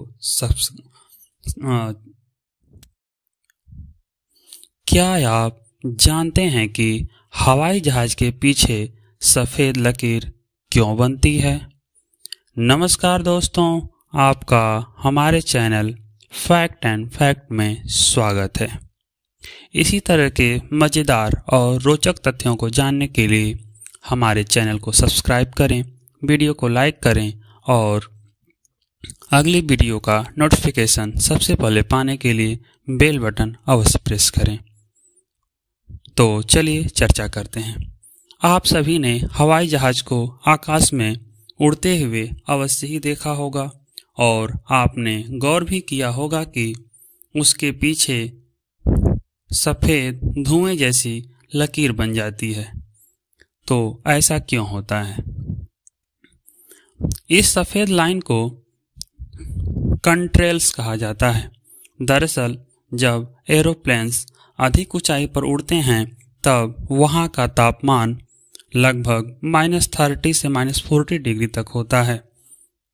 हवाई जहाज के एग्जॉस्ट से एरोसॉल्स निकलते हैं एवं कम तापमान तथा नमी की वजह से वह जम जाते हैं, जिससे कंट्रेल्स बनता है। कंट्रेल्स एक तरह से बादल ही होते हैं और अधिक ऊंचाई लगभग 8 किलोमीटर से लेकर 12 किलोमीटर पर ही बनते हैं। ये कंट्रेल्स हवाई जहाज गुजरने के बाद तुरंत या कुछ समय के बाद खत्म हो जाते हैं और अब हो सकता है कि वह हवाई जहाज जहाँ से गुजरा हो वहाँ भी बन सकता है एवं कुछ हट अगल बगल भी बन सकता है। अगर हमारे द्वारा बताए गए फैक्ट्स आपको अच्छे लगे हों तो वीडियो को लाइक करना न भूलें। वीडियो को देखने के लिए धन्यवाद। नमस्कार। क्या आप जानते हैं कि हवाई जहाज का रंग सफ़ेद ही क्यों होता है, या एटीएम पिन 4 अंकों का ही क्यों होता है, या संडे को ही छुट्टी क्यों होती है, या भारत में बिकने वाली सबसे महंगी सब्जी कौन सी है, एवं क्या केला सेब से भी ज़्यादा फायदेमंद है। नमस्कार दोस्तों, आपका हमारे चैनल फैक्ट एंड फैक्ट में स्वागत है। अगर आप हमारे चैनल पर नए हैं तो हमारे चैनल को सब्सक्राइब करें, वीडियो को लाइक करें एवं वीडियो का नोटिफिकेशन सबसे पहले पाने के लिए बेल बटन अवश्य प्रेस करें। तो चलिए प्रारंभ करते हैं। Fact number 5। आप सभी ने हवाई जहाज तो अवश्य ही देखा होगा, या हो सकता है आपने हवाई यात्रा भी की हो, लेकिन क्या आपने कभी गौर किया है कि हवाई जहाज को हमेशा सफ़ेद या हल्के रंग से ही क्यों पेंट किया जाता है? हालांकि विभिन्न एयरलाइंस के हवाई जहाज के कलरों में कुछ अंतर होता है, लेकिन अधिकांश पैसेंजर एयरक्राफ्ट को सफ़ेद रंग से ही पेंट किया जाता है। इसके पीछे कई कारण हैं। जैसे प्रमुख कारण है कि सफ़ेद रंग सूर्य की किरणों को या ऊष्मा को कम अवशोषित करता है, जिससे हवाई जहाज कम गर्म होते हैं। अगर दूसरे रंग से किया जाएगा तो वे ऊष्मा को या सूर्य की किरणों को ज़्यादा अवशोषित करेंगे, जिससे एयरक्राफ्ट गर्म होंगे और गर्म होने पर उन्हें कूल रखने के लिए ज़्यादा एनर्जी की ज़रूरत पड़ेगी और ज़्यादा फ्यूल यूज होगा, जिससे कंपनियों का खर्च बढ़ेगा और फायदे में कमी आएगी। इसी वजह से अधिकांश कंपनियां एयरक्राफ्ट को सफ़ेद रंग से ही पेंट करवाना पसंद करती हैं। इसके अलावा सफ़ेद रंग सोलर रेडिएशन से भी कम प्रभावित होता है। दूसरा प्रमुख कारण यह है कि एयरक्राफ्ट विभिन्न एटमॉस्फेयर में ट्रेवल करते हैं और जिससे अगर दूसरा कलर होगा तो वह फीका पड़ जाएगा, जबकि सफ़ेद रंग या हल्का रंग कम फीका पड़ता है, जिससे उन्हें बार बार पेंट नहीं करवाना पड़ता। इसके अलावा इसका सुरक्षा के मद्देनज़र भी सफ़ेद रंग से पेंट किया जाता है। हम जानते हैं कि उड़ान से पहले एयरक्राफ्ट की रूटीन चेकिंग होती है और सफ़ेद रंग अगर कहीं ऑयल स्पिलिंग हो रहा है या कहीं डेंट है या फिर कोई भी इस तरह से प्रॉब्लम होगी तो सफ़ेद रंग पर आसानी से दिख जाएगी और समय रहते उसको ठीक कर लिया जाएगा। अगर दूसरा कलर होगा तो वह उसमें छिप सकता है और उड़ान भरते समय किसी दुर्घटना को दावत दे सकता है। इसके अलावा आपने अक्सर सुना होगा या पढ़ा होगा कि कभी कभी हवाई जहाज़ों से पक्षी भी टकरा जाया करते हैं। उड़ते समय सफ़ेद रंग की दृश्यता कम होती है और यह पक्षियों को कम अट्रैक्ट करते हैं, इसलिए उनसे भिड़ंत की संभावना भी कम हो जाती है। इसीलिए अधिकांश कंपनियां सफ़ेद रंग से पेंट करवाना ही अच्छा मानती हैं। इसके अलावा एक्सपर्ट का मानना है कि सफ़ेद रंग अन्य रंगों के मुकाबले सस्ता होता है, जिस वजह से एयरलाइन कंपनियां इस रंग को खास तवज्जो देती हैं। क्या आप अस्पतालों में हरे रंग के पर्दे या ड्रेस का ही प्रयोग क्यों किया जाता है, इसके बारे में जानते हैं? या क्या आप शादी की किसी ऐसी परंपरा के बारे में जानते हैं जिसमें बहनें दूल्हा बनती हों? या फोन पर सबसे पहले हेलो ही क्यों बोला जाता है? या दुनिया के सबसे खतरनाक जहर के बारे में जानते हैं?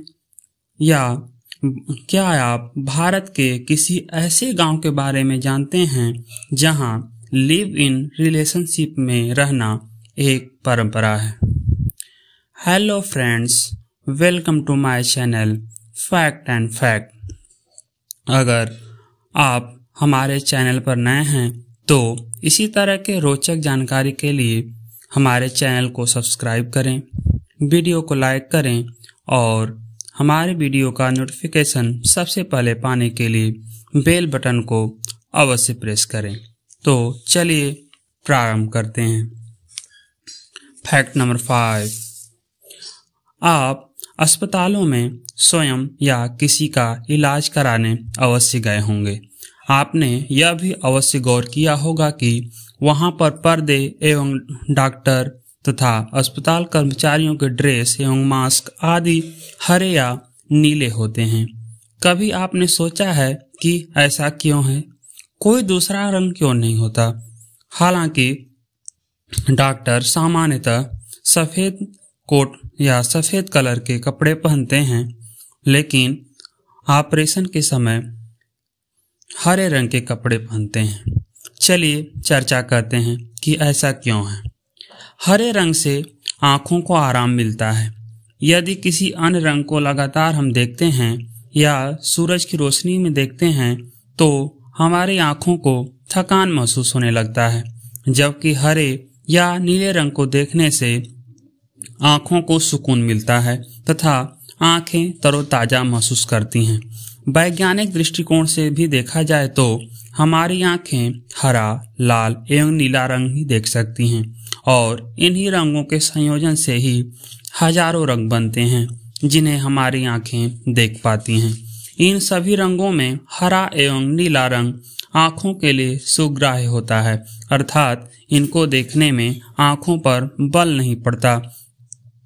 इसका एक मनोवैज्ञानिक पहलू भी है। डॉक्टर इसलिए भी हरे कपड़े पहनते हैं क्योंकि वे चीर-फाड़ का काम करते हैं, जिससे खून एवं शरीर के विभिन्न अंदरूनी अंगों को भी देखते रहते हैं और यह एक सुखद अनुभूति नहीं देता, जिससे उन्हें मानसिक तनाव हो सकता है और हरे रंग को देखकर मस्तिष्क का तनाव कम होता है। यही कारण है कि अस्पतालों में हरे या नीले रंग का प्रयोग किया जाता है, जिससे आने वाले मरीजों को कोई परेशानी न हो। एक बात बता दें कि नीले रंग का प्रभाव ही मस्तिष्क पर हरे रंग जैसा ही होता है। Fact number 4। आपने हिमालयी राज्य हिमाचल प्रदेश का नाम तो सुना ही होगा। हम जानते हैं कि भारत को विविधताओं का देश कहा जाता है। यहाँ सभी क्षेत्रों की अपनी अपनी परंपराएं हैं जो हमें दिलचस्प भी हैं। क्या आपने कभी सुना है कि बहनें दूल्हा बनकर जाती हों और अपनी भाभी ब्याह कर लाती हैं? जी हाँ, यह हकीकत है। इस तरह की अजीबोगरीब शादी आपको लाहौल स्पीति में देखने को मिल जाएगी। दरअसल यहाँ पर बहनें वर के रूप में सज समझकर दुल्हन के घर जाती हैं और दूल्हे द्वारा किए जाने वाले सभी रस्में भी निभाती हैं एवं अपनी भाभी को विदा करा लाती हैं। बहन के अनुपस्थिति में बड़ा भाई या छोटा भाई भी ऐसा कर सकता है। यह परंपरा इस क्षेत्र में सदियों पुरानी है। लाहौल स्पीति में ऐसा तब किया जाता है जब दूल्हा किसी वजह से शादी में उपस्थित नहीं हो पाता या शुभ मुहूर्त के समय उपस्थित होने में असमर्थ हो, तब बहनें ही सिर पर सेहरा सजाकर अपने भाभी की विदाई करा लाती हैं। फैक्ट नंबर 3, फोन पर सबसे पहले बोला जाने वाला शब्द हेलो के बारे में तो सभी लोग जानते हैं और सभी लोग बोलते हैं, लेकिन क्या आपने कभी विचार किया है कि सबसे पहले हेलो वर्ड ही क्यों बोला जाता है? तो इसके पीछे भी एक दिलचस्प कहानी छिपी हुई है। हम जानते हैं कि फोन का आविष्कार ग्राहम बेल ने किया था और ये शब्द उन्हीं से जुड़ा हुआ है।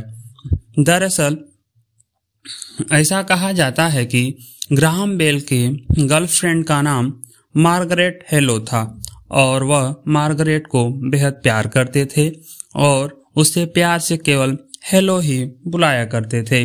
ऐसे में जब उन्होंने फोन का आविष्कार किया तो सबसे पहले अपनी गर्लफ्रेंड का नाम लिया, जिस कारण आज भी सभी लोग फोन पर सबसे पहले हेलो ही बोलते हैं। हालांकि कुछ लोग आज भी इस बात को नहीं मानते।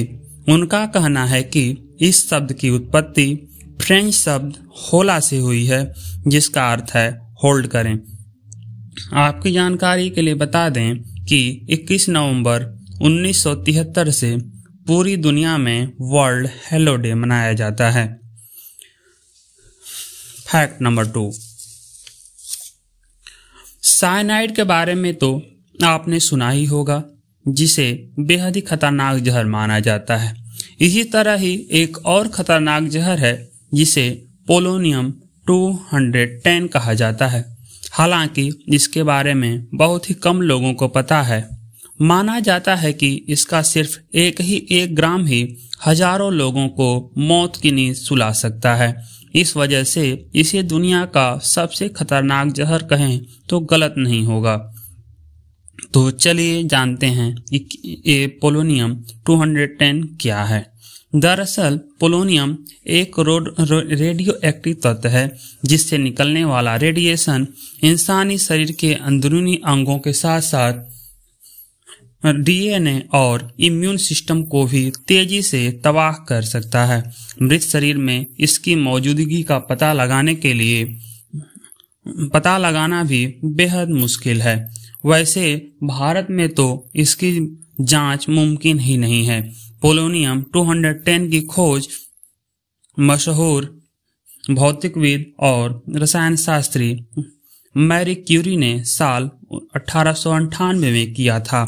उन्हें रसायन विज्ञान के क्षेत्र में रेडियम के शुद्धिकरण के लिए रसायन का नोबेल पुरस्कार भी मिला था। इसके अलावा उन्हें रेडियो एक्टिविटी की खोज के लिए भौतिकी का नोबेल भी मिला था।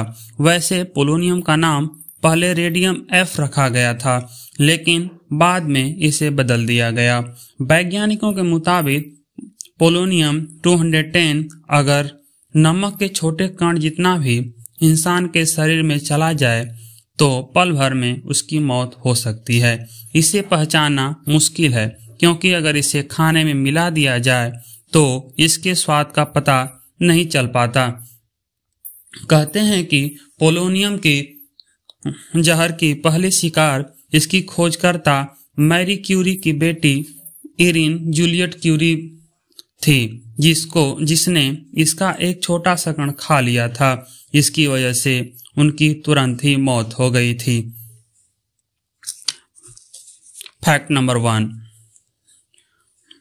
क्या आप जानते हैं कि भारत में एक ऐसा गांव भी है जहां लिव इन रिलेशनशिप में रहना एक परंपरा है। हालांकि भारत में इसे आज भी अच्छा नहीं माना जाता। तो चलिए हम बताते हैं वह कौन सा गांव है। जयपुर राजस्थान के उत्तर पश्चिम में एक जनजाति रहती है जिसका नाम गरासिया है। ये जनजाति लिव इन रिलेशनशिप को एक परंपरा के तौर पर निभाती है। यहाँ जोड़ा शादी किए बिना ही एक दूसरे के साथ रहता है। यहाँ इच्छा अनुसार अपना जीवन साथी या पार्टनर चुनने के लिए ये जनजाति एक मेले का भी आयोजन करती है, जहाँ वह अपना मनपसंद हमसफर चुन सकते हैं। अपना पार्टनर चुनने के बाद कपल एक दूसरे के साथ भाग जाते हैं और लिव इन पार्टनर बन के वापस लौटते हैं। लेकिन लड़की के घर वाले एक तय कीमत भी चुकाते हैं, जिसके बाद ही लड़का लड़की लिव इन में रह सकते हैं। यही नहीं, जब दोनों शादी के लिए तैयार हो जाते हैं तो दूल्हे के परिवार वालों को शादी का सारा खर्च उठाना पड़ता है। 1000 साल पुरानी इस परंपरा के मुताबिक जो लोग शादी नहीं करना चाहते वो लिव इन रिलेशनशिप में रह सकते हैं। इस दौरान उनके बच्चे हो जाते हैं तो इसकी सारी जिम्मेदारी दोनों की ही होती है। तो अगर हमारे द्वारा बताए गए फैक्ट आपको अच्छे लगे हों तो हमारे चैनल को अवश्य सब्सक्राइब करें, वीडियो को लाइक करें। धन्यवाद। नमस्कार। क्या आप जानते हैं कि हवाई जहाज का रंग सफ़ेद ही क्यों होता है? या एटीएम पिन 4 अंकों का ही क्यों होता है? या संडे को ही छुट्टी क्यों होती है? या भारत में बिकने वाली सबसे महंगी सब्जी कौन सी है? एवं क्या केला सेब से भी ज़्यादा फायदेमंद है? नमस्कार दोस्तों, आपका हमारे चैनल फैक्ट एंड फैक्ट में स्वागत है। अगर आप हमारे चैनल पर नए हैं तो हमारे चैनल को सब्सक्राइब करें, वीडियो को लाइक करें एवं वीडियो का नोटिफिकेशन सबसे पहले पाने के लिए बेल बटन अवश्य प्रेस करें। तो चलिए प्रारंभ करते हैं। Fact number 5। आप सभी ने हवाई जहाज तो अवश्य ही देखा होगा, या हो सकता है आपने हवाई यात्रा भी की हो। लेकिन क्या आपने कभी गौर किया है कि हवाई जहाज को हमेशा सफ़ेद या हल्के रंग से ही क्यों पेंट किया जाता है? हालांकि विभिन्न एयरलाइंस के हवाई जहाज के कलरों में कुछ अंतर होता है, लेकिन अधिकांश पैसेंजर एयरक्राफ्ट को सफ़ेद रंग से ही पेंट किया जाता है। इसके पीछे कई कारण हैं। जैसे प्रमुख कारण है कि सफ़ेद रंग सूर्य की किरणों को या ऊष्मा को कम अवशोषित करता है, जिससे हवाई जहाज कम गर्म होते हैं। अगर दूसरे रंग से किया जाएगा तो वे ऊष्मा को या सूर्य की किरणों को ज़्यादा अवशोषित करेंगे, जिससे एयरक्राफ्ट गर्म होंगे और गर्म होने पर उन्हें कूल रखने के लिए ज़्यादा एनर्जी की ज़रूरत पड़ेगी और ज़्यादा फ्यूल यूज होगा, जिससे कंपनियों का खर्च बढ़ेगा और फायदे में कमी आएगी। इसी वजह से अधिकांश कंपनियां एयरक्राफ्ट को सफ़ेद रंग से ही पेंट करवाना पसंद करती हैं। इसके अलावा सफ़ेद रंग सोलर रेडिएशन से भी कम प्रभावित होता है। दूसरा प्रमुख कारण यह है कि एयरक्राफ्ट विभिन्न एटमॉस्फेयर में ट्रैवल करते हैं और जिससे अगर दूसरा कलर होगा तो वह फीका पड़ जाएगा, जबकि सफ़ेद रंग या हल्का रंग कम फीका पड़ता है, जिससे उन्हें बार बार पेंट नहीं करवाना पड़ता। इसके अलावा इसका सुरक्षा के मद्देनज़र भी सफ़ेद रंग से पेंट किया जाता है। हम जानते हैं कि उड़ान से पहले एयरक्राफ्ट की रूटीन चेकिंग होती है और सफ़ेद रंग अगर कहीं ऑयल स्पिलिंग हो रहा है या कहीं डेंट है या फिर कोई भी इस तरह से प्रॉब्लम होगी तो सफ़ेद रंग पर आसानी से दिख जाएगी और समय रहते उसको ठीक कर लिया जाएगा। अगर दूसरा कलर होगा तो वह उसमें छिप सकता है और उड़ान भरते समय किसी दुर्घटना को दावत दे सकता है। इसके अलावा आपने अक्सर सुना होगा या पढ़ा होगा कि कभी कभी हवाई जहाज़ों से पक्षी भी टकरा जाया करते हैं। उड़ते समय सफ़ेद रंग की दृश्यता कम होती है और यह पक्षियों को कम अट्रैक्ट करते हैं, इसलिए उनसे भिड़ंत की संभावना भी कम हो जाती है। इसीलिए अधिकांश कंपनियां सफ़ेद रंग से पेंट करवाना ही अच्छा मानती हैं।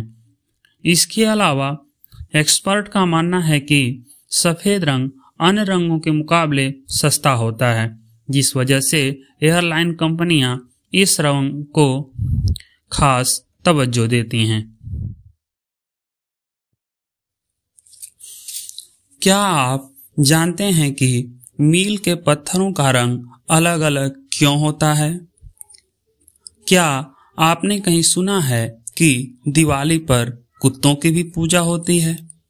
या आपने किसी देश के ऐसे कानून के बारे में सुना है जिसके तहत मुर्दों से भी शादी की अनुमति होती है? या क्या आप जानते हैं कि सिलेंडर का रंग लाल ही क्यों होता है? एवं पायलट एवं को पायलट को एक जैसा भोजन क्यों नहीं दिया जाता है? तो नमस्कार दोस्तों, आपका हमारे चैनल फैक्ट एंड फैक्ट में स्वागत है। तो चलिए स्टार्ट करते हैं। Fact number 5। आप जब भी कहीं यात्रा करते होंगे तो सड़क पर या हाईवे पर या फिर कहीं भी तरह तरह के पत्थर देखे होंगे जिन पर दूरियां लिखी होती हैं, लेकिन आपने ध्यान दिया होगा कि उनके रंग अलग अलग होते हैं। तो चलिए हम बताते हैं कि उन रंगों का क्या मतलब है। पीले रंग का पत्थर, इसका मतलब यह होता है कि आप नेशनल हाईवे पर यात्रा कर रहे हैं और इनके रख रखाव की जिम्मेदारी केंद्र सरकार की होती है। ये हाईवे बड़े राज्यों एवं बड़े बड़े शहरों को जोड़ते हैं। हरे रंग के पत्थर, इसका मतलब यह है कि आप राजकीय राजमार्ग पर यात्रा कर रहे हैं, जिसे स्टेट हाईवे कहा जाता है। इनके रख रखाव की सारी जिम्मेदारी राज्य सरकार की होती है। ये सड़कें राज्यों के अंदर के जिलों एवं शहरों को जोड़ती हैं। काले या नीले रंग के पत्थर, अगर आपको सड़क पर यात्रा करते समय काले या नीले रंग का पत्थर दिख जाए तो आप समझ जाएं कि आप किसी बड़े शहर या जिले की सीमा में प्रवेश कर गए हैं। इनके रखरखाव की पूरी जिम्मेदारी उस जिले एवं शहर के प्रशासन की होती है। नारंगी रंग के पत्थर, ये सड़कें आपको गांव में ही मिलेंगी। इन सड़कों का निर्माण प्रधानमंत्री ग्राम सड़क योजना के अंतर्गत किया गया होता है। Fact number 4। दिवाली प्रकाश का पर्व है जिसे हम सभी धूमधाम से मनाते हैं, लेकिन सभी जगह के रीति रिवाज अलग अलग होते हैं। इस दिन माता लक्ष्मी एवं गणेश भगवान की पूजा की जाती है, लेकिन भारत के पड़ोसी देश नेपाल में इस दिन लक्ष्मी गणेश की पूजा नहीं होती है। वहाँ पर दिवाली का ये पर्व 5 दिन तक चलता है। दिवाली के सारे पूजा पाठ एवं विधान वैसे ही हैं, लेकिन दिवाली के अगले ही दिन नेपाल में कुत्तों की भी पूजा होती है, जिसे उसे स्थानीय भाषा में तिहार कहा जाता है। और नेपाल में दिवाली को तिहार के नाम से एवं कुत्तों की पूजा जिस दिन होती है उसे कुकुर तिहार कहा जाता है। इस दिन कुत्तों को नहला धुलाकर उनका विधि विधान से पूजा पाठ किया जाता है, माला पहनाई जाती है, अच्छे व्यंजन खिलाए जाते हैं और उनका मान्यता है कि कुत्तों की पूजा करने से उन्हें यम के भय से मुक्ति मिलती है। और नेपाली लोग ऐसा भी मानते हैं कि कुत्ते मरने के बाद अपने मालिक की रक्षा करते हैं। इन्हीं कारणों से नेपाल में कुत्तों की पूजा की जाती है। इस तरह से यह त्योहार जानवरों के प्रति हो रही क्रूरता के खिलाफ भी एक खास संदेश देता है।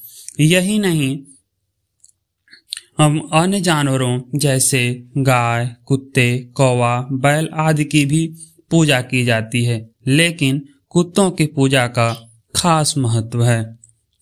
फैक्ट नंबर 3, यह दुनिया विविधताओं से भरी हुई है और सभी जगह के रीति रिवाज एवं परंपराएं अजीब हैं। कुछ कानून भी खास हैं जो हमें आश्चर्यचकित करते हैं। हम एक ऐसे ही कानून की बात कर रहे हैं जहां पर मुर्दों से भी शादी की कानूनी अनुमति है। हम बात कर रहे हैं फ्रांस देश की। फ्रांस में एक विचित्र कानून है जिसके तहत लोग मृत व्यक्ति या महिला के साथ भी शादी कर सकते हैं। हालांकि ऐसी शादी के लिए लोगों को राष्ट्रपति की विशेष अनुमति लेनी पड़ती है। यह अनुमति उन्हीं परिस्थितियों में दिया जा सकता है जब वह व्यक्ति या महिला जब वह जीवित था या थी तो उस व्यक्ति या महिला के साथ शादी करने के लिए राजी था। इन्हीं परिस्थितियों में उसे अनुमति दिया जा सकता है। फ्रांस के बारे में और भी कुछ चर्चा कर लें तो फ्रांस के लोग खाने को बेहद सम्मान करते हैं और वहाँ के होटलों में एक ऐसा नियम भी है कि आप बचे हुए खाने को फेंक नहीं सकते हैं। आपकी जानकारी के लिए बता दें कि जो शादी में सफ़ेद सूट पहनने की परंपरा है वह फ्रांस में ही प्रारंभ हुई थी। इसके अलावा 1 अप्रैल को हम लोग अप्रैल फूल मनाते हैं, उसकी भी शुरुआत भी फ्रांस में ही हुई थी। फैक्ट नंबर 2, पहले घरों में खाना बनाने के लिए मिट्टी के चूल्हे का प्रयोग किया जाता था, जिसमें ईंधन के रूप में लकड़ी, कोयले एवं उपले का प्रयोग किया जाता था। इसके बाद केरोसिन के स्टोव का प्रयोग भी किया जाता रहा है, जबकि गांव में अब भी बहुत से घरों में इन्हीं का प्रयोग किया जा रहा है।